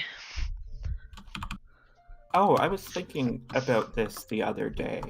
The whole like issue with capitalist and rich people wanting money. I think it all just comes down to social hierarchy again, because we're just apes. And to think that apes are designed to value the most is not just social cohesion itself, but like having a secure space in the social hierarchy. Yeah. And to value being higher on it, right? Right. Safer. And so, yeah. Right. And so, right. They, in our brain, it translates to being safer, whether or not the increase still actually makes you safer, right? Right. And so people with $1 billion or more dollars, they still consider it better to have more billions of dollars because they still look at themselves and compare themselves to other people. Well, and whenever say, right, whenever so they I'll be feel more not safe, I'll be more good if I continue getting more money than others. Right. And they're since they're humans, they will continue to not feel safe for the rest of time because we all do that. Right. So anytime they don't feel safe, like they might stub their toe and then the next day want another $1 million desperately, and they don't really connect the two. So that's their happy button that they're pressing. They're like, oh, this will make me safer. So any response to danger is probably getting responded to by that. And I was just reading about how Elon Musk very much wants it to be considered just a rumor that his father had a stake in an emerald mine. And it's because he thinks, well, it's true that people think less of him when they think that is true. Right? Because they're like, oh, he's very invested into this story of being a self-made billionaire. Right. As if he's going to be less safe, have a less good life as a billionaire if people know that his father was wealthy. Yes, exactly. Yes. Because ultimately, like, what money's buying is people's, like, not complacency, but you're buying them agreeing with you. So there's other ways that you can get people to agree with you, and that also will create social stability in a hierarchy. Right, because money, initially, we used it as a medium for barter or to replace barter. And that is an agreed upon exchange of physical objects. Right. Right. But then as it became more ubiquitous, you could exchange it for more and more things, from labor to, well, everything, right? Like everything, politics, or to have laws made, to have people like you. Basically, if there's an event that you want to make happen, we have this sense that you can buy that event happening, or the perception that it happened, or the news report that it happened. So what you're trying to purchase is like the perception that an event happened, whether it's you walking on water or, you buying a soda. Like, you want that event to happen, and money is how you achieve an event. Right.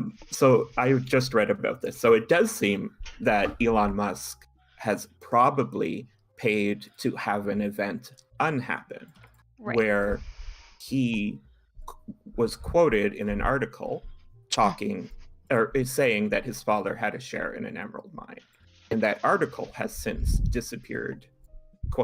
Disappeared. It's no longer on the website where it was initially published. He Mandela affected it. And that website won't respond to inquiries as to why it's no longer there. Fascinating. And so, like, the most likely thing that happened is that Elon Musk paid them to take it down or threatened them to take it down. Yeah. Probably paid them. Yeah. Yeah. Right. Or I think the way lawyers work is that it would be like a combination of both. Like, he'd have his lawyers contact them, or he just has friends with somebody who owns that company or whatever. Like, he is friends with people who control a lot of things. Yeah. Right. So then you can create this is why we live in a series of plays with a lot of naked emperors running around talking about their new clothes.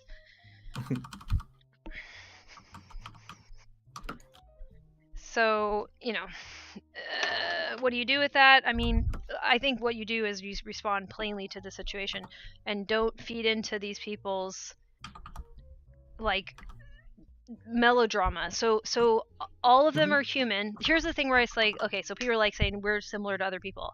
So, like, yes. So all of us are human, so we'll constantly be feeling fear and pain forever. There's no way to stop that. Any religion that tells you that you're going to go to a place where that doesn't exist, you don't exist then. That is what you are. Fear, pain, ow. Like, ow, scared, that's you forever. Okay? So everybody's going to cope with that one way or another. There are certain people that are coping with it in ways that they want to put into an ideological framework that makes them free from criticism, scrutiny, and the scientific observation of people who care about the brain. So that would be rich people. They're yeah.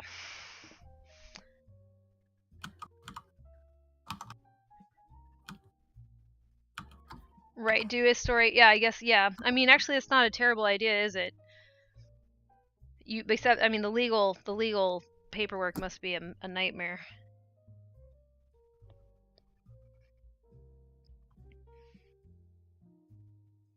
Yeah, so we basically we have people that have, I mean, this is not going to be a sophisticated analysis, but if in bare bones, I want you to just never turn it into morality when you can turn it into human brains are vulnerable to certain patterns. So if you see a pattern over and over again, it's never get to the point where you're like, it's because the devil infected them. No, it's because there's something in their brain, and the most likely culprit is that safety, danger, pain, relief.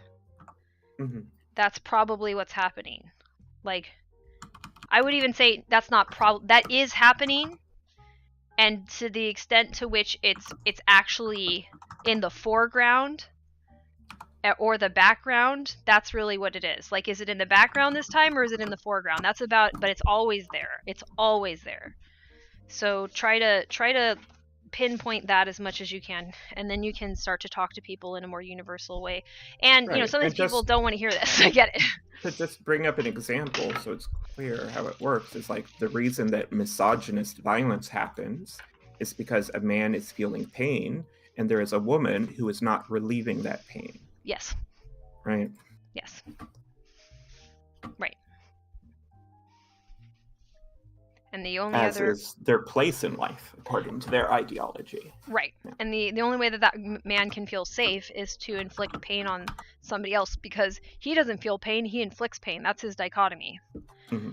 So I'm going to argue this is a thinking error that we're vulnerable to. Instead of going light, absence of light, we invented dark.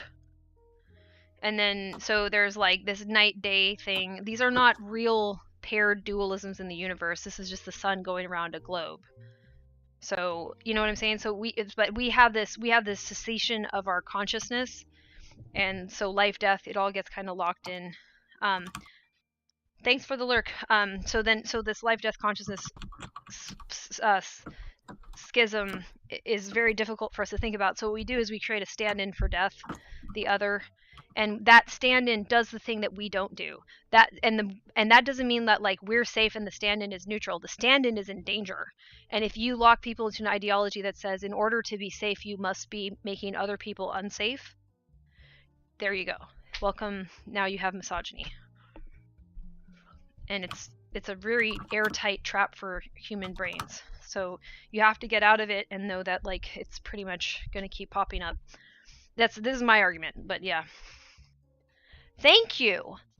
I appreciate it. Thanks for liking in here too. I'm glad to hear that feedback.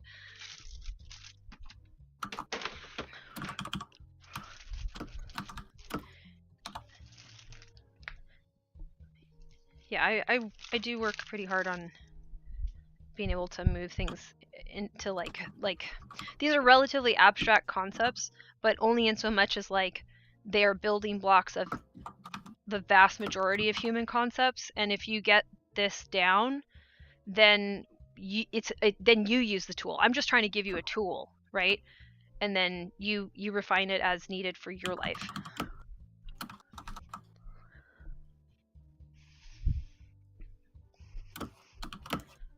Okay, so my cleaning situation is better. Oh, that's good. Yeah. I think I've hit a wall of like I have something that should have a container and doesn't. Oh. Or I can move, you know what, for now I'll just move all of Merlin's toys into the other room. It's not a perfect solution, but it's the one I came up with. Mm-hmm.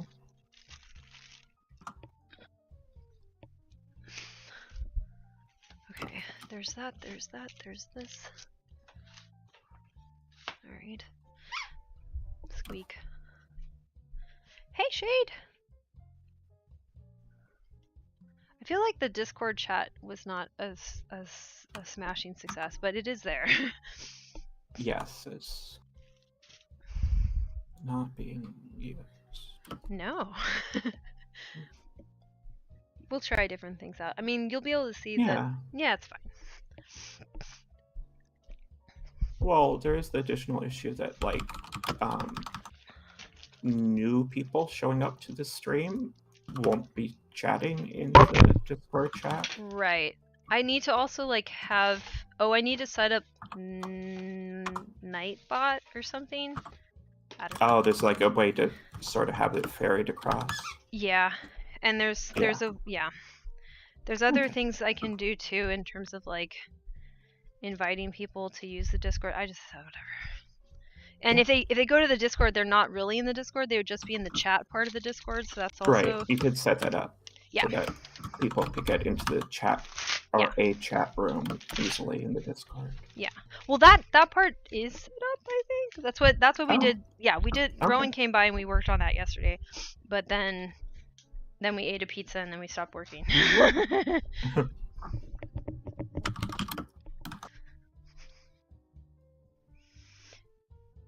Oh, it's hard to use at the same time as YouTube. That kind of makes sense, actually. Right, the YouTube chat's in the same window as the YouTube video.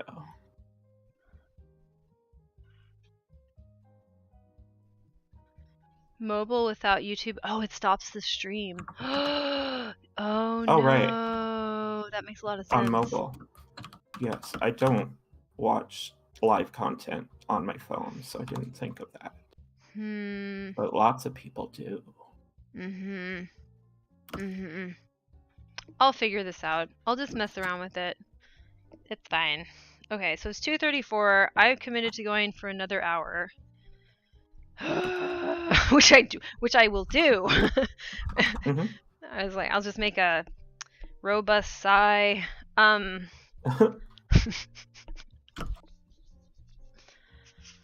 might do a little like marathon HCAT thing tomorrow? No, not tomorrow. Wait, hold on. Not tomorrow. Hell no. Tuesday. But I don't know. It would be like during the day if I do it. But I might want to because so you have more housekeeping to do? Yeah.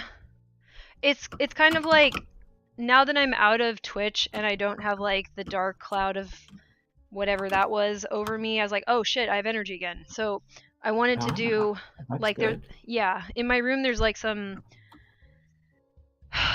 like final sorting tasks that I want to sit down and do. Mm-hmm.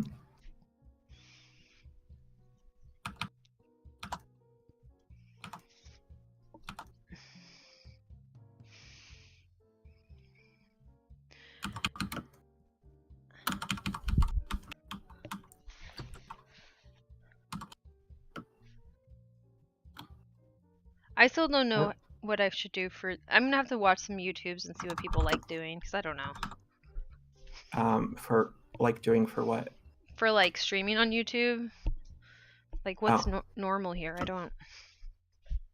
Well, what do you like to do for streaming? Oh well, I mean this. Imagine there were no normal, right? Oh right. Yeah. I might just put the. So on Twitch there were norms that were not good, right. And you tried to do a bunch of them, and none of them worked well for you. No, that's true. Yeah, they were bad. I think it is probably an actively bad idea for you to seek out norms on YouTube to attempt to bring into what you're doing.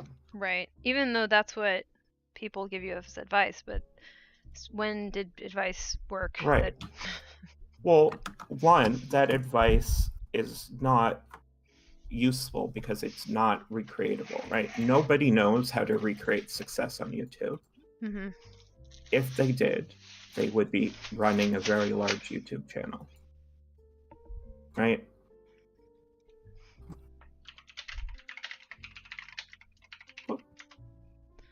I was just saying support system is on the thing. Yes, this is Lotus of the support system. I am plural. I have multiple personalities is the old way that was talked about.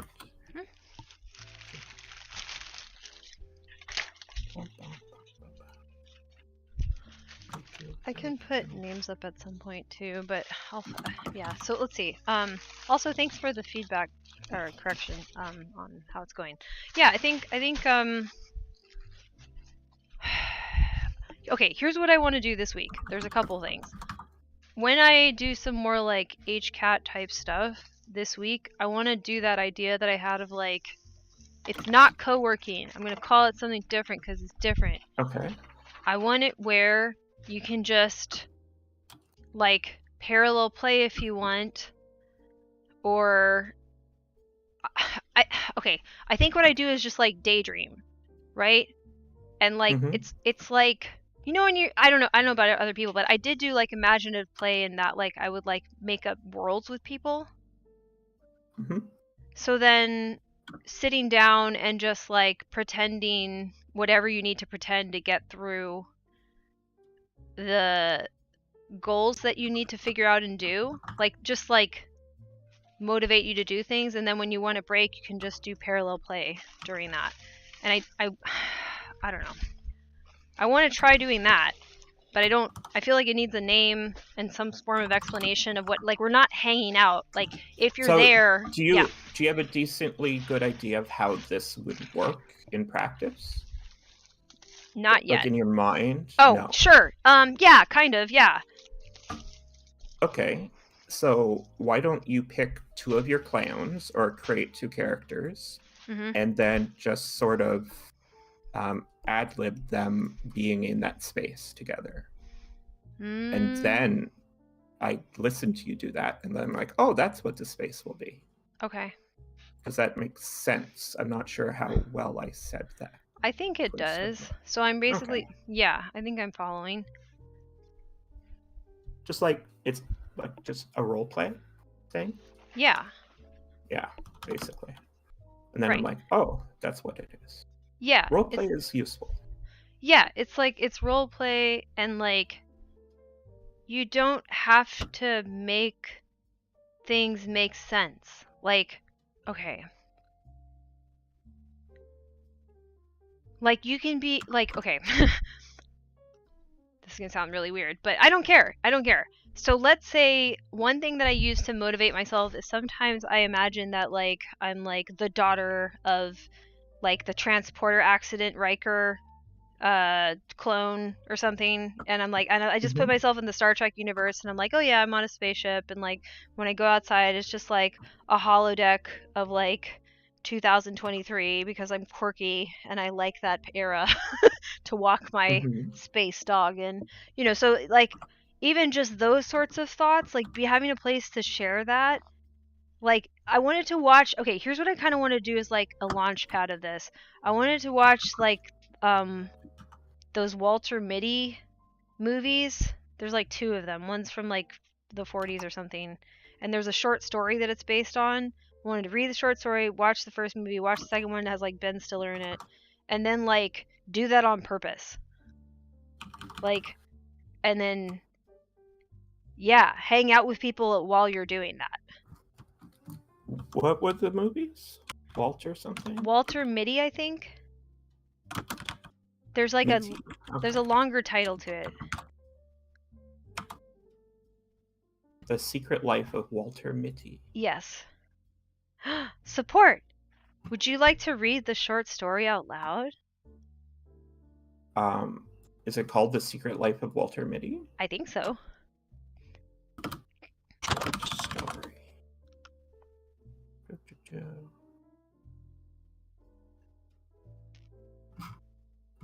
Oh, sure. This isn't very long. Awesome. Okay. You want this now? Is Yes. the plan? Yes. Okay. The Secret Life of Walter Mitty by James Thurber. We're going through. The commander's voice was like thin ice breaking. He wore his full dress uniform with the heavily braided white cap pulled down rakishly over one cold gray eye. We can't make it, sir. It's spoiling for a hurricane, if you ask me. I'm not asking you, Lieutenant Berg, said the commander. Throw on the power lights. Rev her up to 8,500. We're going through. The pounding of the cylinders increased. To pocketa, pocketa, pocketa, pocketa, pocketa. The commander stared at the ice forming on the pilot window. He walked over and twisted a row of complicated dials. Switch on number 8 auxiliary, he shouted. Switch on number 8 auxiliary, repeated Lieutenant Berg. Full strength in number 3 turret, shouted the commander. Full strength in number 3 turret. The crew, bending to their various tasks in the huge, hurtling 8-engine Navy hydroplane, looked at each other and grinned. The old man'll get us through, they said to one another. The old man ain't afraid of hell. Not so fast. You're driving too fast, said Miss Mitty. What are you driving so fast for? Said Walter Mitty. He looked at his wife in the seat beside him with shocked astonishment. She seemed grossly unfamiliar, like a strange woman who had yelled at him in a crowd. You're up at 55, she said. You know I don't like to go more than 40. You were up to 55. Walter Mitty drove on towards Waterbury in silence, the roaring of the SN-202 through the worst storm in 20 years of Navy flying, fading in the remote, intimate airways of his mind. You're tensed up again, said Miss Mitty. It's one of your days. I wish you'd let Dr. Renshaw look you over. Walter Mitty stopped the car in front of the building where his wife went to have her hair done. Remember to get those overshoes while I'm getting my hair done, she said. I don't need overshoes, said Mitty. She put her mirror back into her bag. We've been through all that, she said, getting out of the car. You're not a young man any longer. He raced the engine a little. Why don't you wear your gloves? Have you lost your gloves? Walter Mitty reached in a pocket and brought out the gloves. He put them on, but after she had turned and gone into the building and he had driven on to a red light, he took them off again. Pick it up, brother, snapped a cop as the light changed, and Mitty hastily pulled on his gloves and lurched ahead. He drove around the streets aimlessly for a time, then he drove past the hospital on his way to the parking lot. It's the millionaire banker, Wellington Macmillan, said the pretty nurse. Yes, said Walter Mitty, removing his gloves slowly. Who has the case? Dr. Renshaw and Dr. Benbow, but there are two specialists here, Dr. Remington from New York and Dr. Pritchford Midford from London. He flew over. A door opened down a long, cool corridor. Dr. Renshaw came out. He looked distraught and haggard. Hello, Mitty, he said. We're having the devil's own time with Macmillan, the millionaire banker and close personal friend of Roosevelt. Obstruosis of the ductal tract, tertiary. Wish you'd take a look at him. Glad to, said Mitty. In the operating room, there were whispered introductions. Dr. Remington, Dr. Mitty, Dr. Pritchford Mitford, Dr. Mitty. I've read your book on streptoziosis, said Pritchford Mitford, shaking hands. A brilliant performance, sir. Thank you, said Walter Mitty. Didn't know you were in the States, Mitty, grumbled Remington. Coles to Newcastle, bringing Mitford and me up here for a tertiary. You're very kind, said Mitty. A huge, complicated machine connected to the operating table with many tubes and wires began at this moment to go pocketa, pocketa, pocketa. The new anesthetizer is giving way, shouted an intern. There is no one in the East who knows how to fix it. Quiet, man, said Mitty in a low, cool voice. He sprang to the machine, which was now going pocketa, pocketa, queep, pocketa, queep. He began fingering delicately a row of glistening dials. Give me a fountain pen, he snapped. Someone handed him a fountain pen.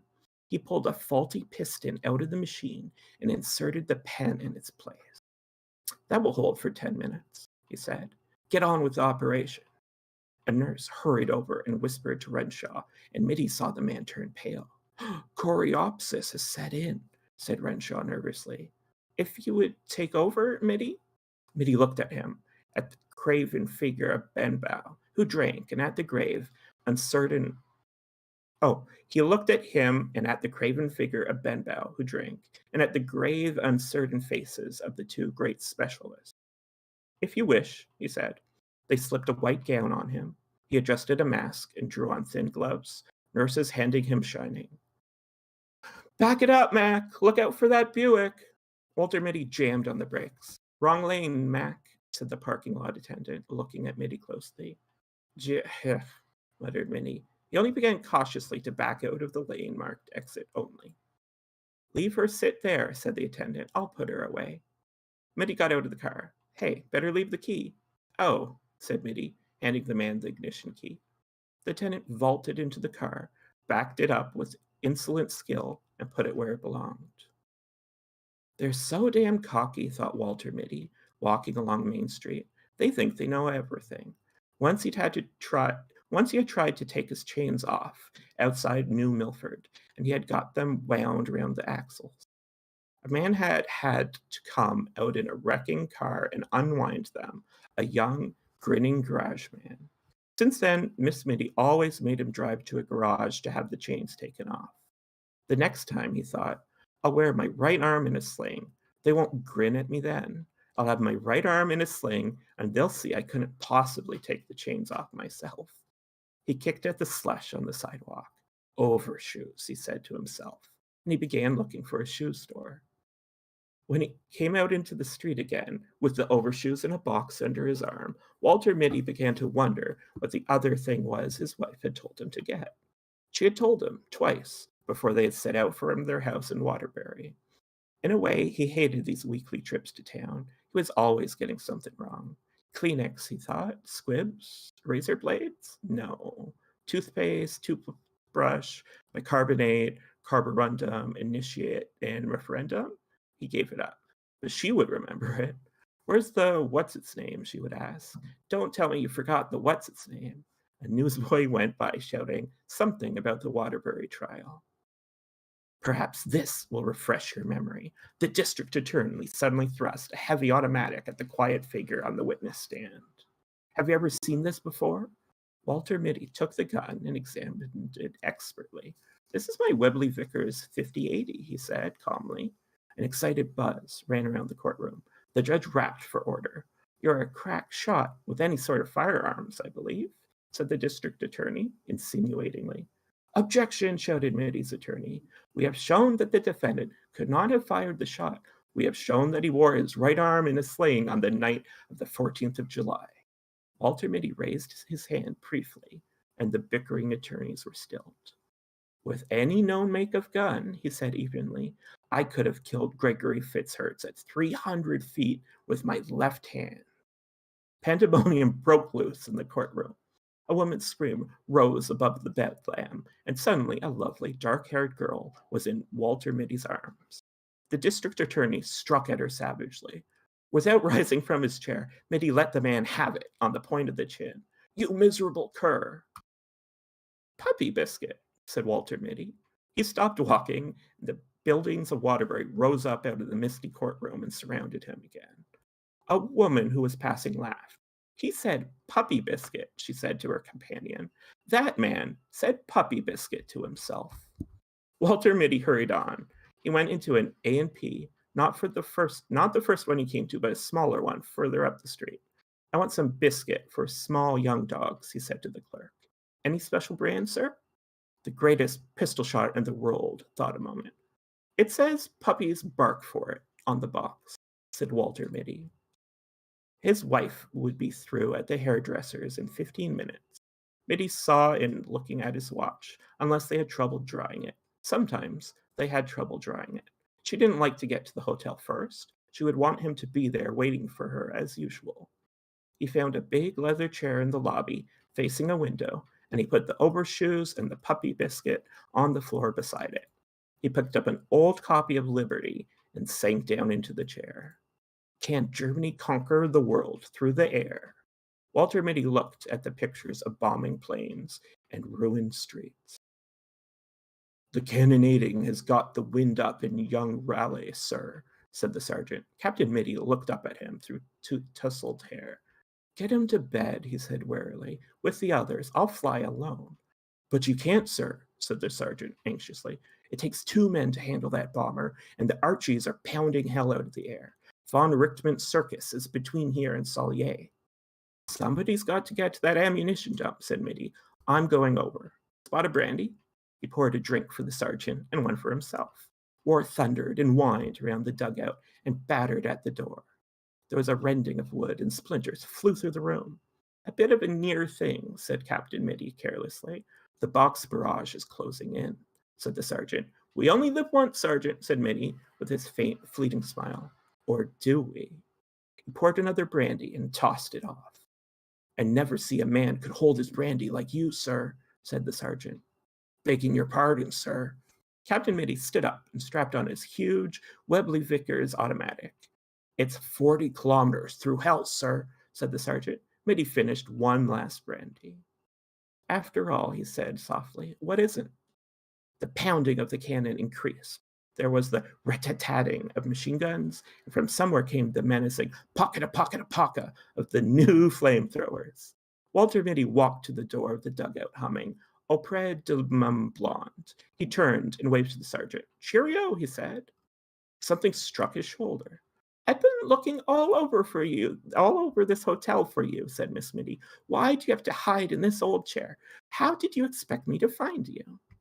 Things close in, said Walter Mitty vaguely. What? Miss Mitty said. Did you get the what's-its-name, the puppy biscuit? What's in that box? Overshoes, said Mitty. Couldn't you have put them on in the store? I was thinking, said Mitty. Does it ever occur to you that I am sometimes thinking? She looked at him. I'm going to take your temperature when I get you home, she said. They went out through the revolving doors that made a faintly derisive whistling sound when you pushed them. It was 2 blocks to the parking lot. At the drugstore on the corner, she said, Wait here for me. I forgot something. I won't be a minute. She was more than a minute. Walter Mitty lighted a cigarette. It began to rain. Rain with sleet in it. He stood up against the wall of the drugstore, smoking. He put his shoulders back and his heels together. To hell with the handkerchief, said Walter Mitty scornfully. He took one last drag on his cigarette and snapped it away. Then, with that faint, fleeting smile playing about his lips, he faced the firing squad. Erect and motionless, proud and disdainful, Walter Mitty, the undefeated, inscrutable to the last. Hey. So that, but on purpose. Uh-huh. And then we do it as like a hangout thing. And people, you don't have to like share what you're thinking. I mean, some might be helpful, but that I was like, is there some way to harness that where you don't just do it by yourself? I see. And even if I that's mean, yeah, go ahead. when it's time to brush my teeth, my wife says to me, "Hey, it's time to go on a mission." And then we both go over to the wall and we press the imaginary buttons that open the what's it called? What's the thing on the side of a spaceship that keeps the air in or out? Oh, Airlock. It opens yeah. the airlock door, Yeah. right? Mm-hmm. I'm like, oh, I can't go brush my teeth on my own. I need help with the airlock door. Right? Mm-hmm. All it takes is somebody who's, willing to go along with it with you. Right, exactly. Yeah.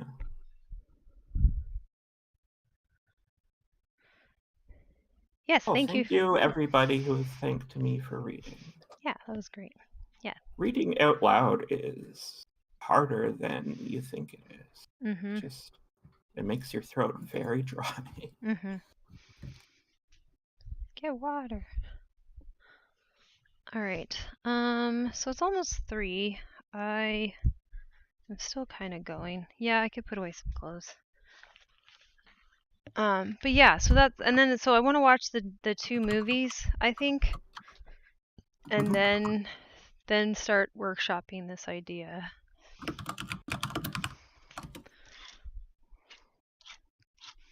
I figure just like try to do it and see what happens, and then refine after that first attempt.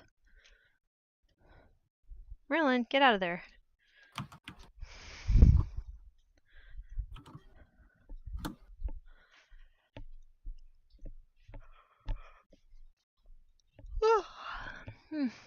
Okay.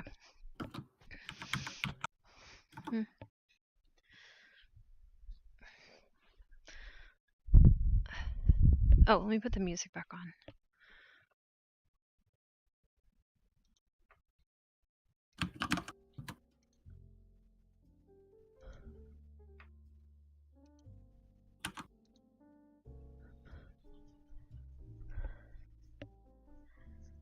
Okay, I'll grab the movies for when we watch them. Thank you.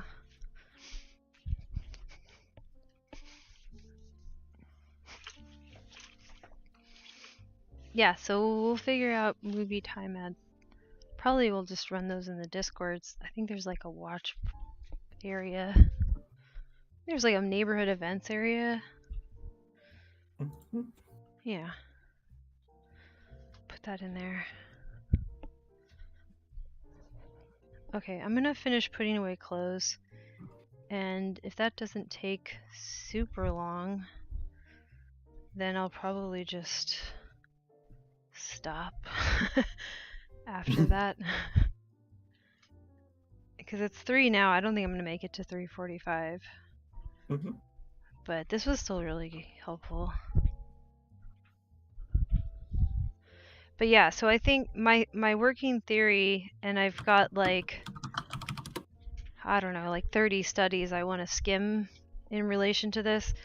I think that in lieu of having good sequencing and like declarative memory, we have good non-declarative memory, which would be how you would do things like that world building. So then what if you did it on purpose to motivate you to do things on purpose, like super on purpose, and you designed, well, we ended up designing basically together an exercise that you can do to use that skill, to use that memory skill. It's basically like you're remixing the things that you know from your own past experiences into a novel circumstance that is motivating and more interesting than, perhaps, well, that works at all. It's not even that it's more interesting. If you don't have something that tells you, like, do this, then do this, then do this, then do this, then this could be the solution, is to just intentionally use this and then design a protocol for using it. It would be like people who might get lost in Dungeons and Dragons might really like this as a thing to do. People have tried to gamify their tasks, but I don't think they did it right. So this is kind of that idea, but more like make your brain actually go into that mode and stay there. So an attempt to gamify task is an error from the start, because a game is actually a set of innately unimportant tasks that you take on, right? Yep.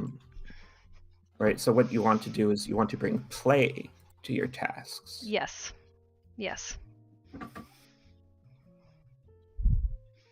And the kind of play I'm going to suggest is coming from like how you can compensate for not having this sort of sequential memory,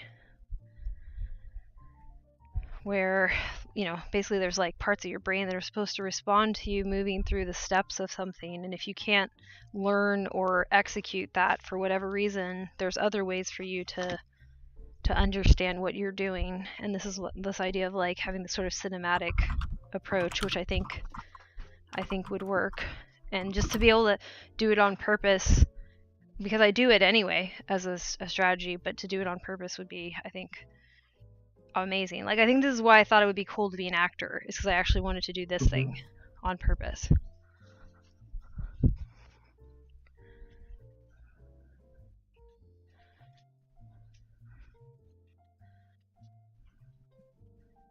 So yeah, so correction, like you could act as if you'd have those clones and you're just switching between them. Do you see what I'm saying? Like you could write a whole television episode and that's what's happening in the television episode, and you just like stay in it while you do whatever it is you're motivating yourself to do with it.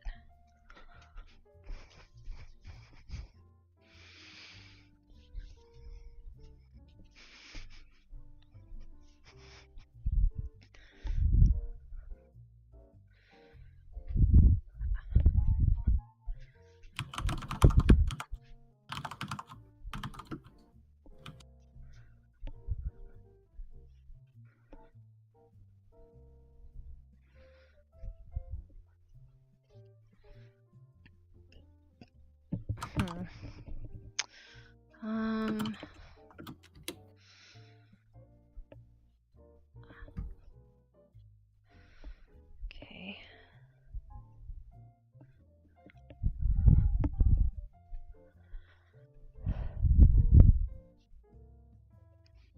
Yeah, so I think your brain might be capable of it if you put it in, like, let me put it this way.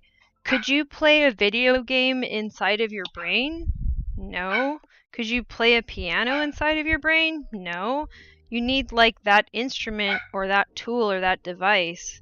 So like, is it possible to design some sort of an interface, even if it's very simple and like abstract, even if it's more conceptual than physical? So I'm trying to like invent a thing that makes that possible to do on purpose with other people in some way. And even if it's more you're independently, you know, doing your own version of it, but to foster that. I wonder if this is possible and want to figure out if it is.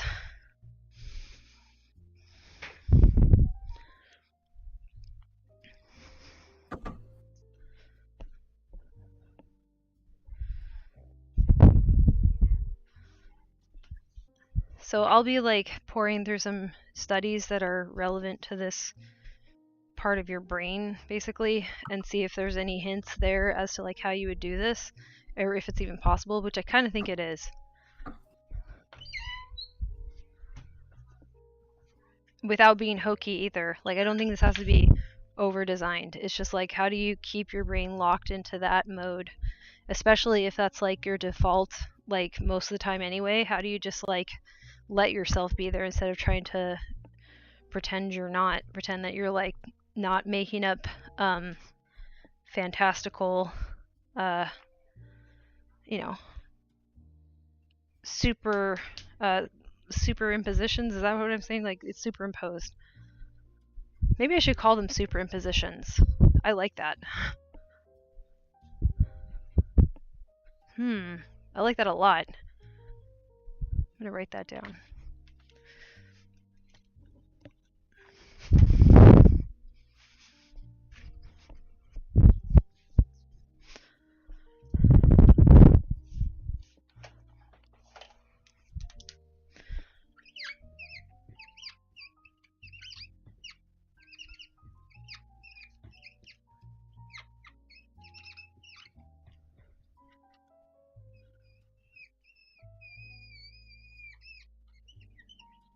Cool.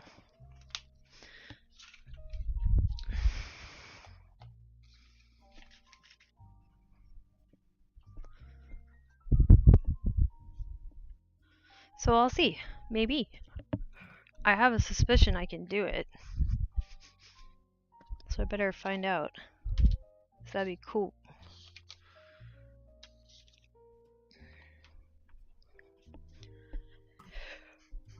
Yeah, it would be cool.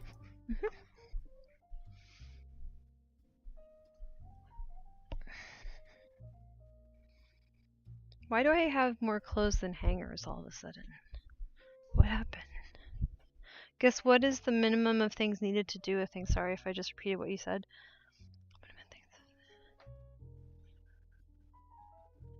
Do you mean minimum of so let's say I'm gonna call this thing superpositioning. What's the minimum things that you would need? The minimum would be a bunch of people agreeing that's what you're doing. That would be the minimum, because, yeah. Like, for example, like, what's the minimum that you need to play baseball with people? A bunch of people to agree that they're going to play baseball with you. So that's number one. Beyond that, I do not know.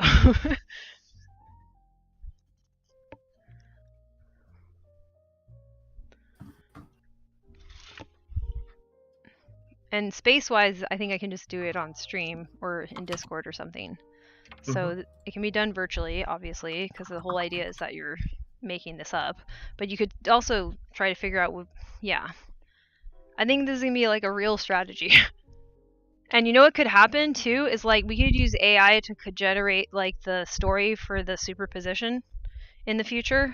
And you could say like, these are the things I want to do. This is the things they want to do. We want to do it in the same superpositional world. So give us something to play, to role play, and we'll do that. That could work out very well, actually, now that I'm saying that. Does that make sense? So I guess I have to like get good at GPT, Chat GPT, or something. What's GTP? GPT is the AI that everyone's buzzing about. There's AI Dungeon, so but then I want to be able to do the task. So I think that probably an AI could calculate all of our tasks into a world, and then you just role play it. And that would would that work? That would work, right?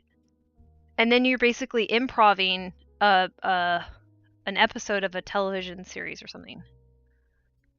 Right, you just want to improv. Yeah. While around doing things. Yeah. Right.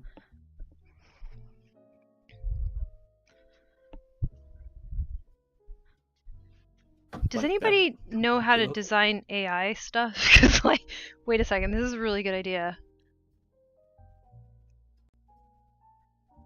What would be the output of this AI? Like, what would it be doing? So the AI would come up. So the point of the AI would be like, we would need to. Okay, let me give you an example. So let's say we're like inspired by Buffy. Like you're not Buffy, you're gonna be your own thing. But like you're like vampire hunters. Okay, we're vampire hunters. Blah blah blah needs to do their taxes. Blah blah blah. Like Francine needs to call her aunt and talk about something uncomfortable. So we all have something, and then we would assign what those are in the universe of the what I'm calling the superposition. Oh, okay. So it would come out saying like, there's a chance that your aunt has been turned into a vampire without your knowledge. Call her and talk to her, watching for clues.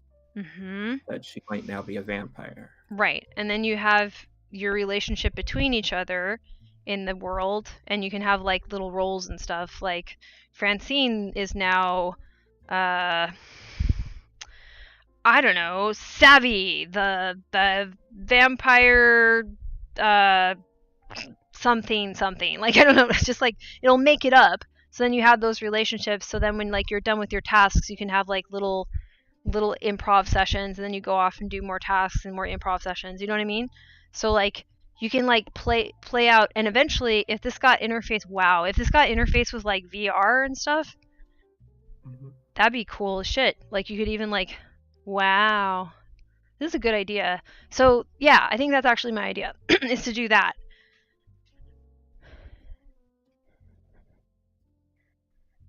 And it would be difficult to do, like, you don't want to have a whole planning session, you know, like DMs be going nuts trying to figure out, you know, role-playing games and stuff. But, like, basically the chat GPT could calculate it, you can fix anything about it that you don't like, and then go do it. It's like, I used to love elaborate capture the flag, like, it's like that.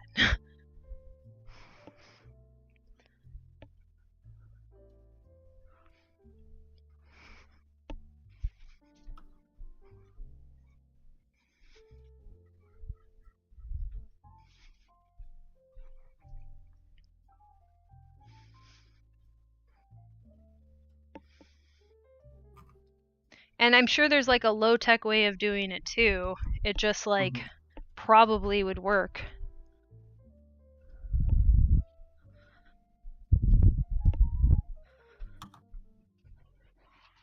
So then the low-tech way of doing it is I make a place on the Discord,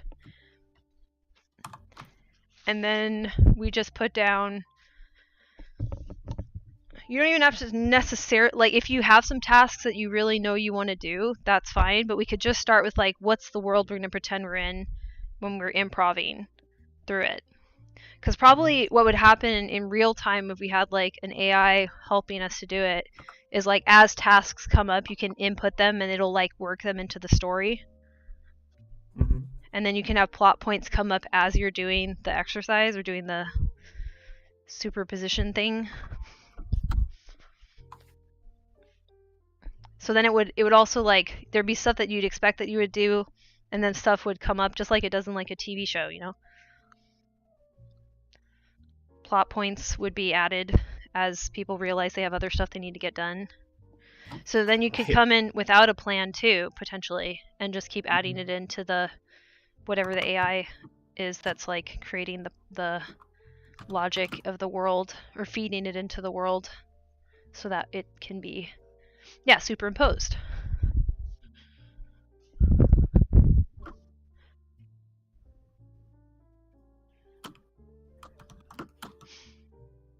Oh, a GPT account? I don't. There's other AIs. I have an account with what's the one that I mentioned? I don't think it would do this though. I don't think it could do this because I played around with it. There's like an AI dungeon, but I don't think it would do this. But I could just try talking to. I think this is a super, super good idea, and I think it would work. Not maybe with all the details worked out. I don't have those, but in general, yeah.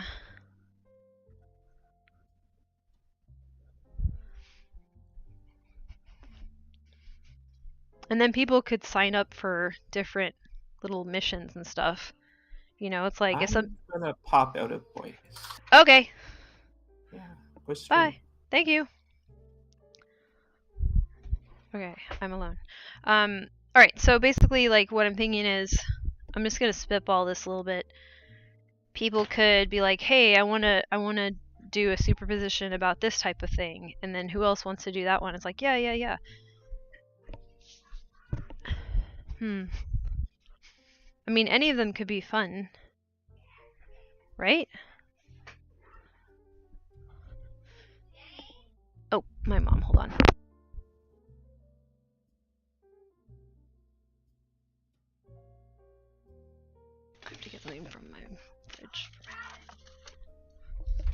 I'll be right back.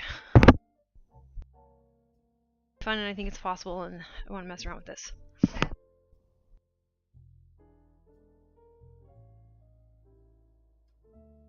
Okay. I don't even want to put away clothes anymore. I think I'm done. You know, it's like 3:15. I feel done. I feel pretty done. Thank you everybody for coming. Actually, before I like start to wind this down, does anybody want to share what they worked on? I'm gonna fold t-shirts and stuff. I have a folding board. It's fun enough. I can do it.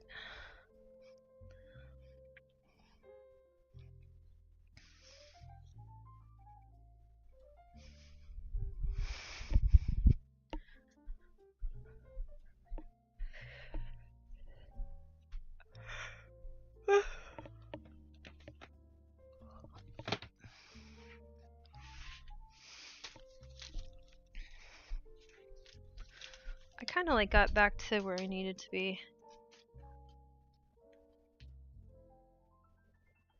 An everyday stream? Oh, my stream? Oh, yeah, it is. So the way that it works, so Sunday is a special one where we do this like space management thing.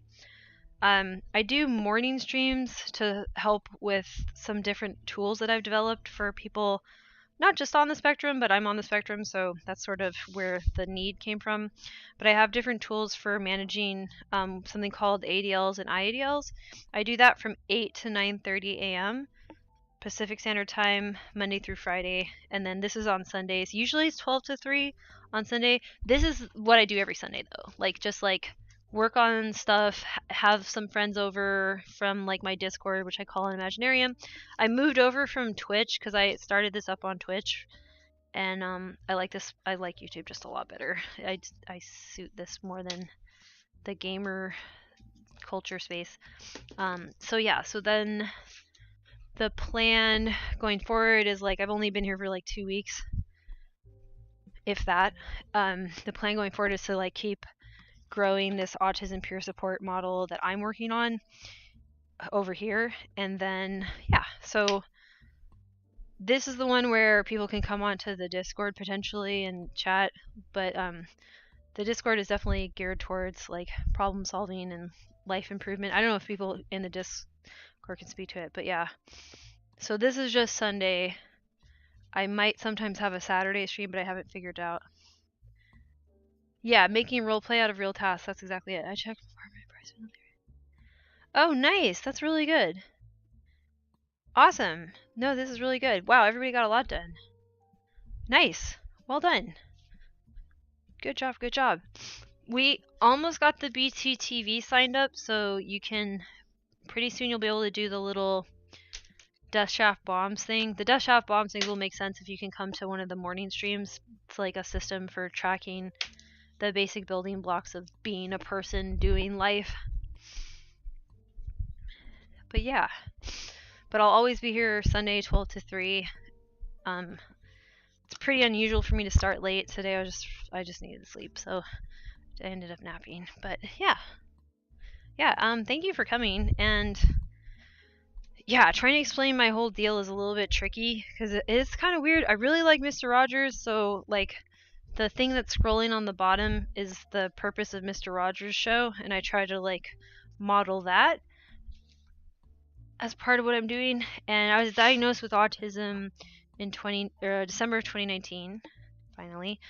And so much of this is just like trying to figure out, okay, what doesn't exist yet that would support people whose autism expresses like mine and anybody with other overlaps. So it's a lot of like me getting to test out ideas with people who it connects with.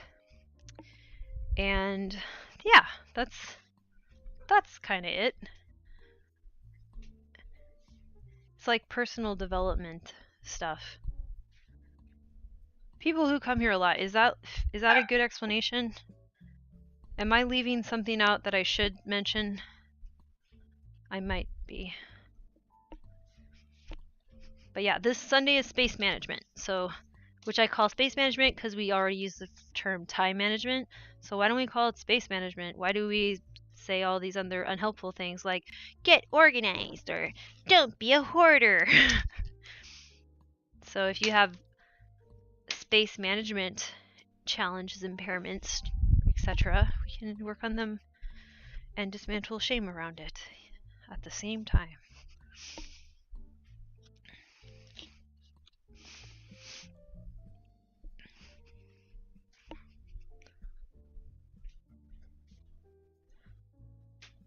And we have, like, a lot of people came out over from what I had built up over at YouTube.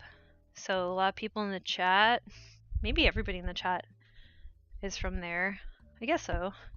Pretty much. And like word of mouth, like shade came from my fiance's, like, community, horoscope community. So yeah, so people, I've been working on this for like 2 years, so I think people kind of have been able to recognize what I'm doing and see if it vibes with them and come through.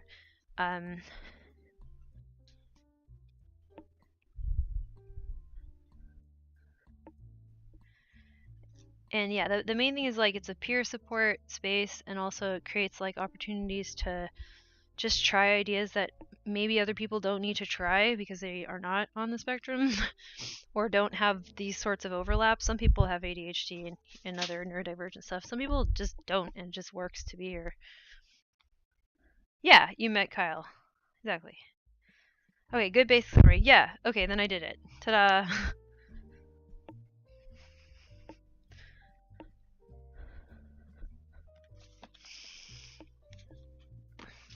Okay, cool. Alright, I think I can't go on.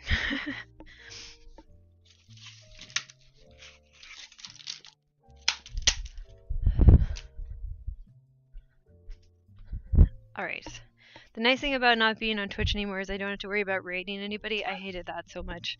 I like people, but it was just so weird. It's like, I mean, there's some people that I would raid where it's like, yeah, I really want to make sure that you know that I would like to say hi to you, but why can't I just be like, hit a button that says, hi, I like you.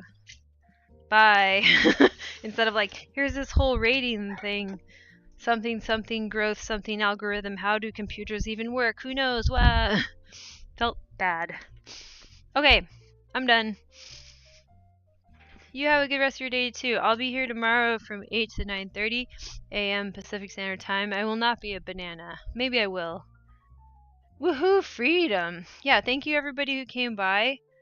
Yeah, just thank you for supporting this. It's helped me a lot, and I feel more connected to people, but I really just want to make tools that work for people that, like, since my brain is so weird and has some definite deficits, I would even call them complete absence of certain neurological abilities. We do other things here and see if they work. Thank you Shay, thank you Sayana, thank you Phil, thank you support so much, and thank you correction. I appreciate your contributions today, and thanks Isaac, and yeah, thanks everybody, and Masty who might still be here. Okay, alright, goodbye, have a beautiful day. Let's see, let's do an outro expression phrase. Let's see. I'll get off this thing. Remember folks,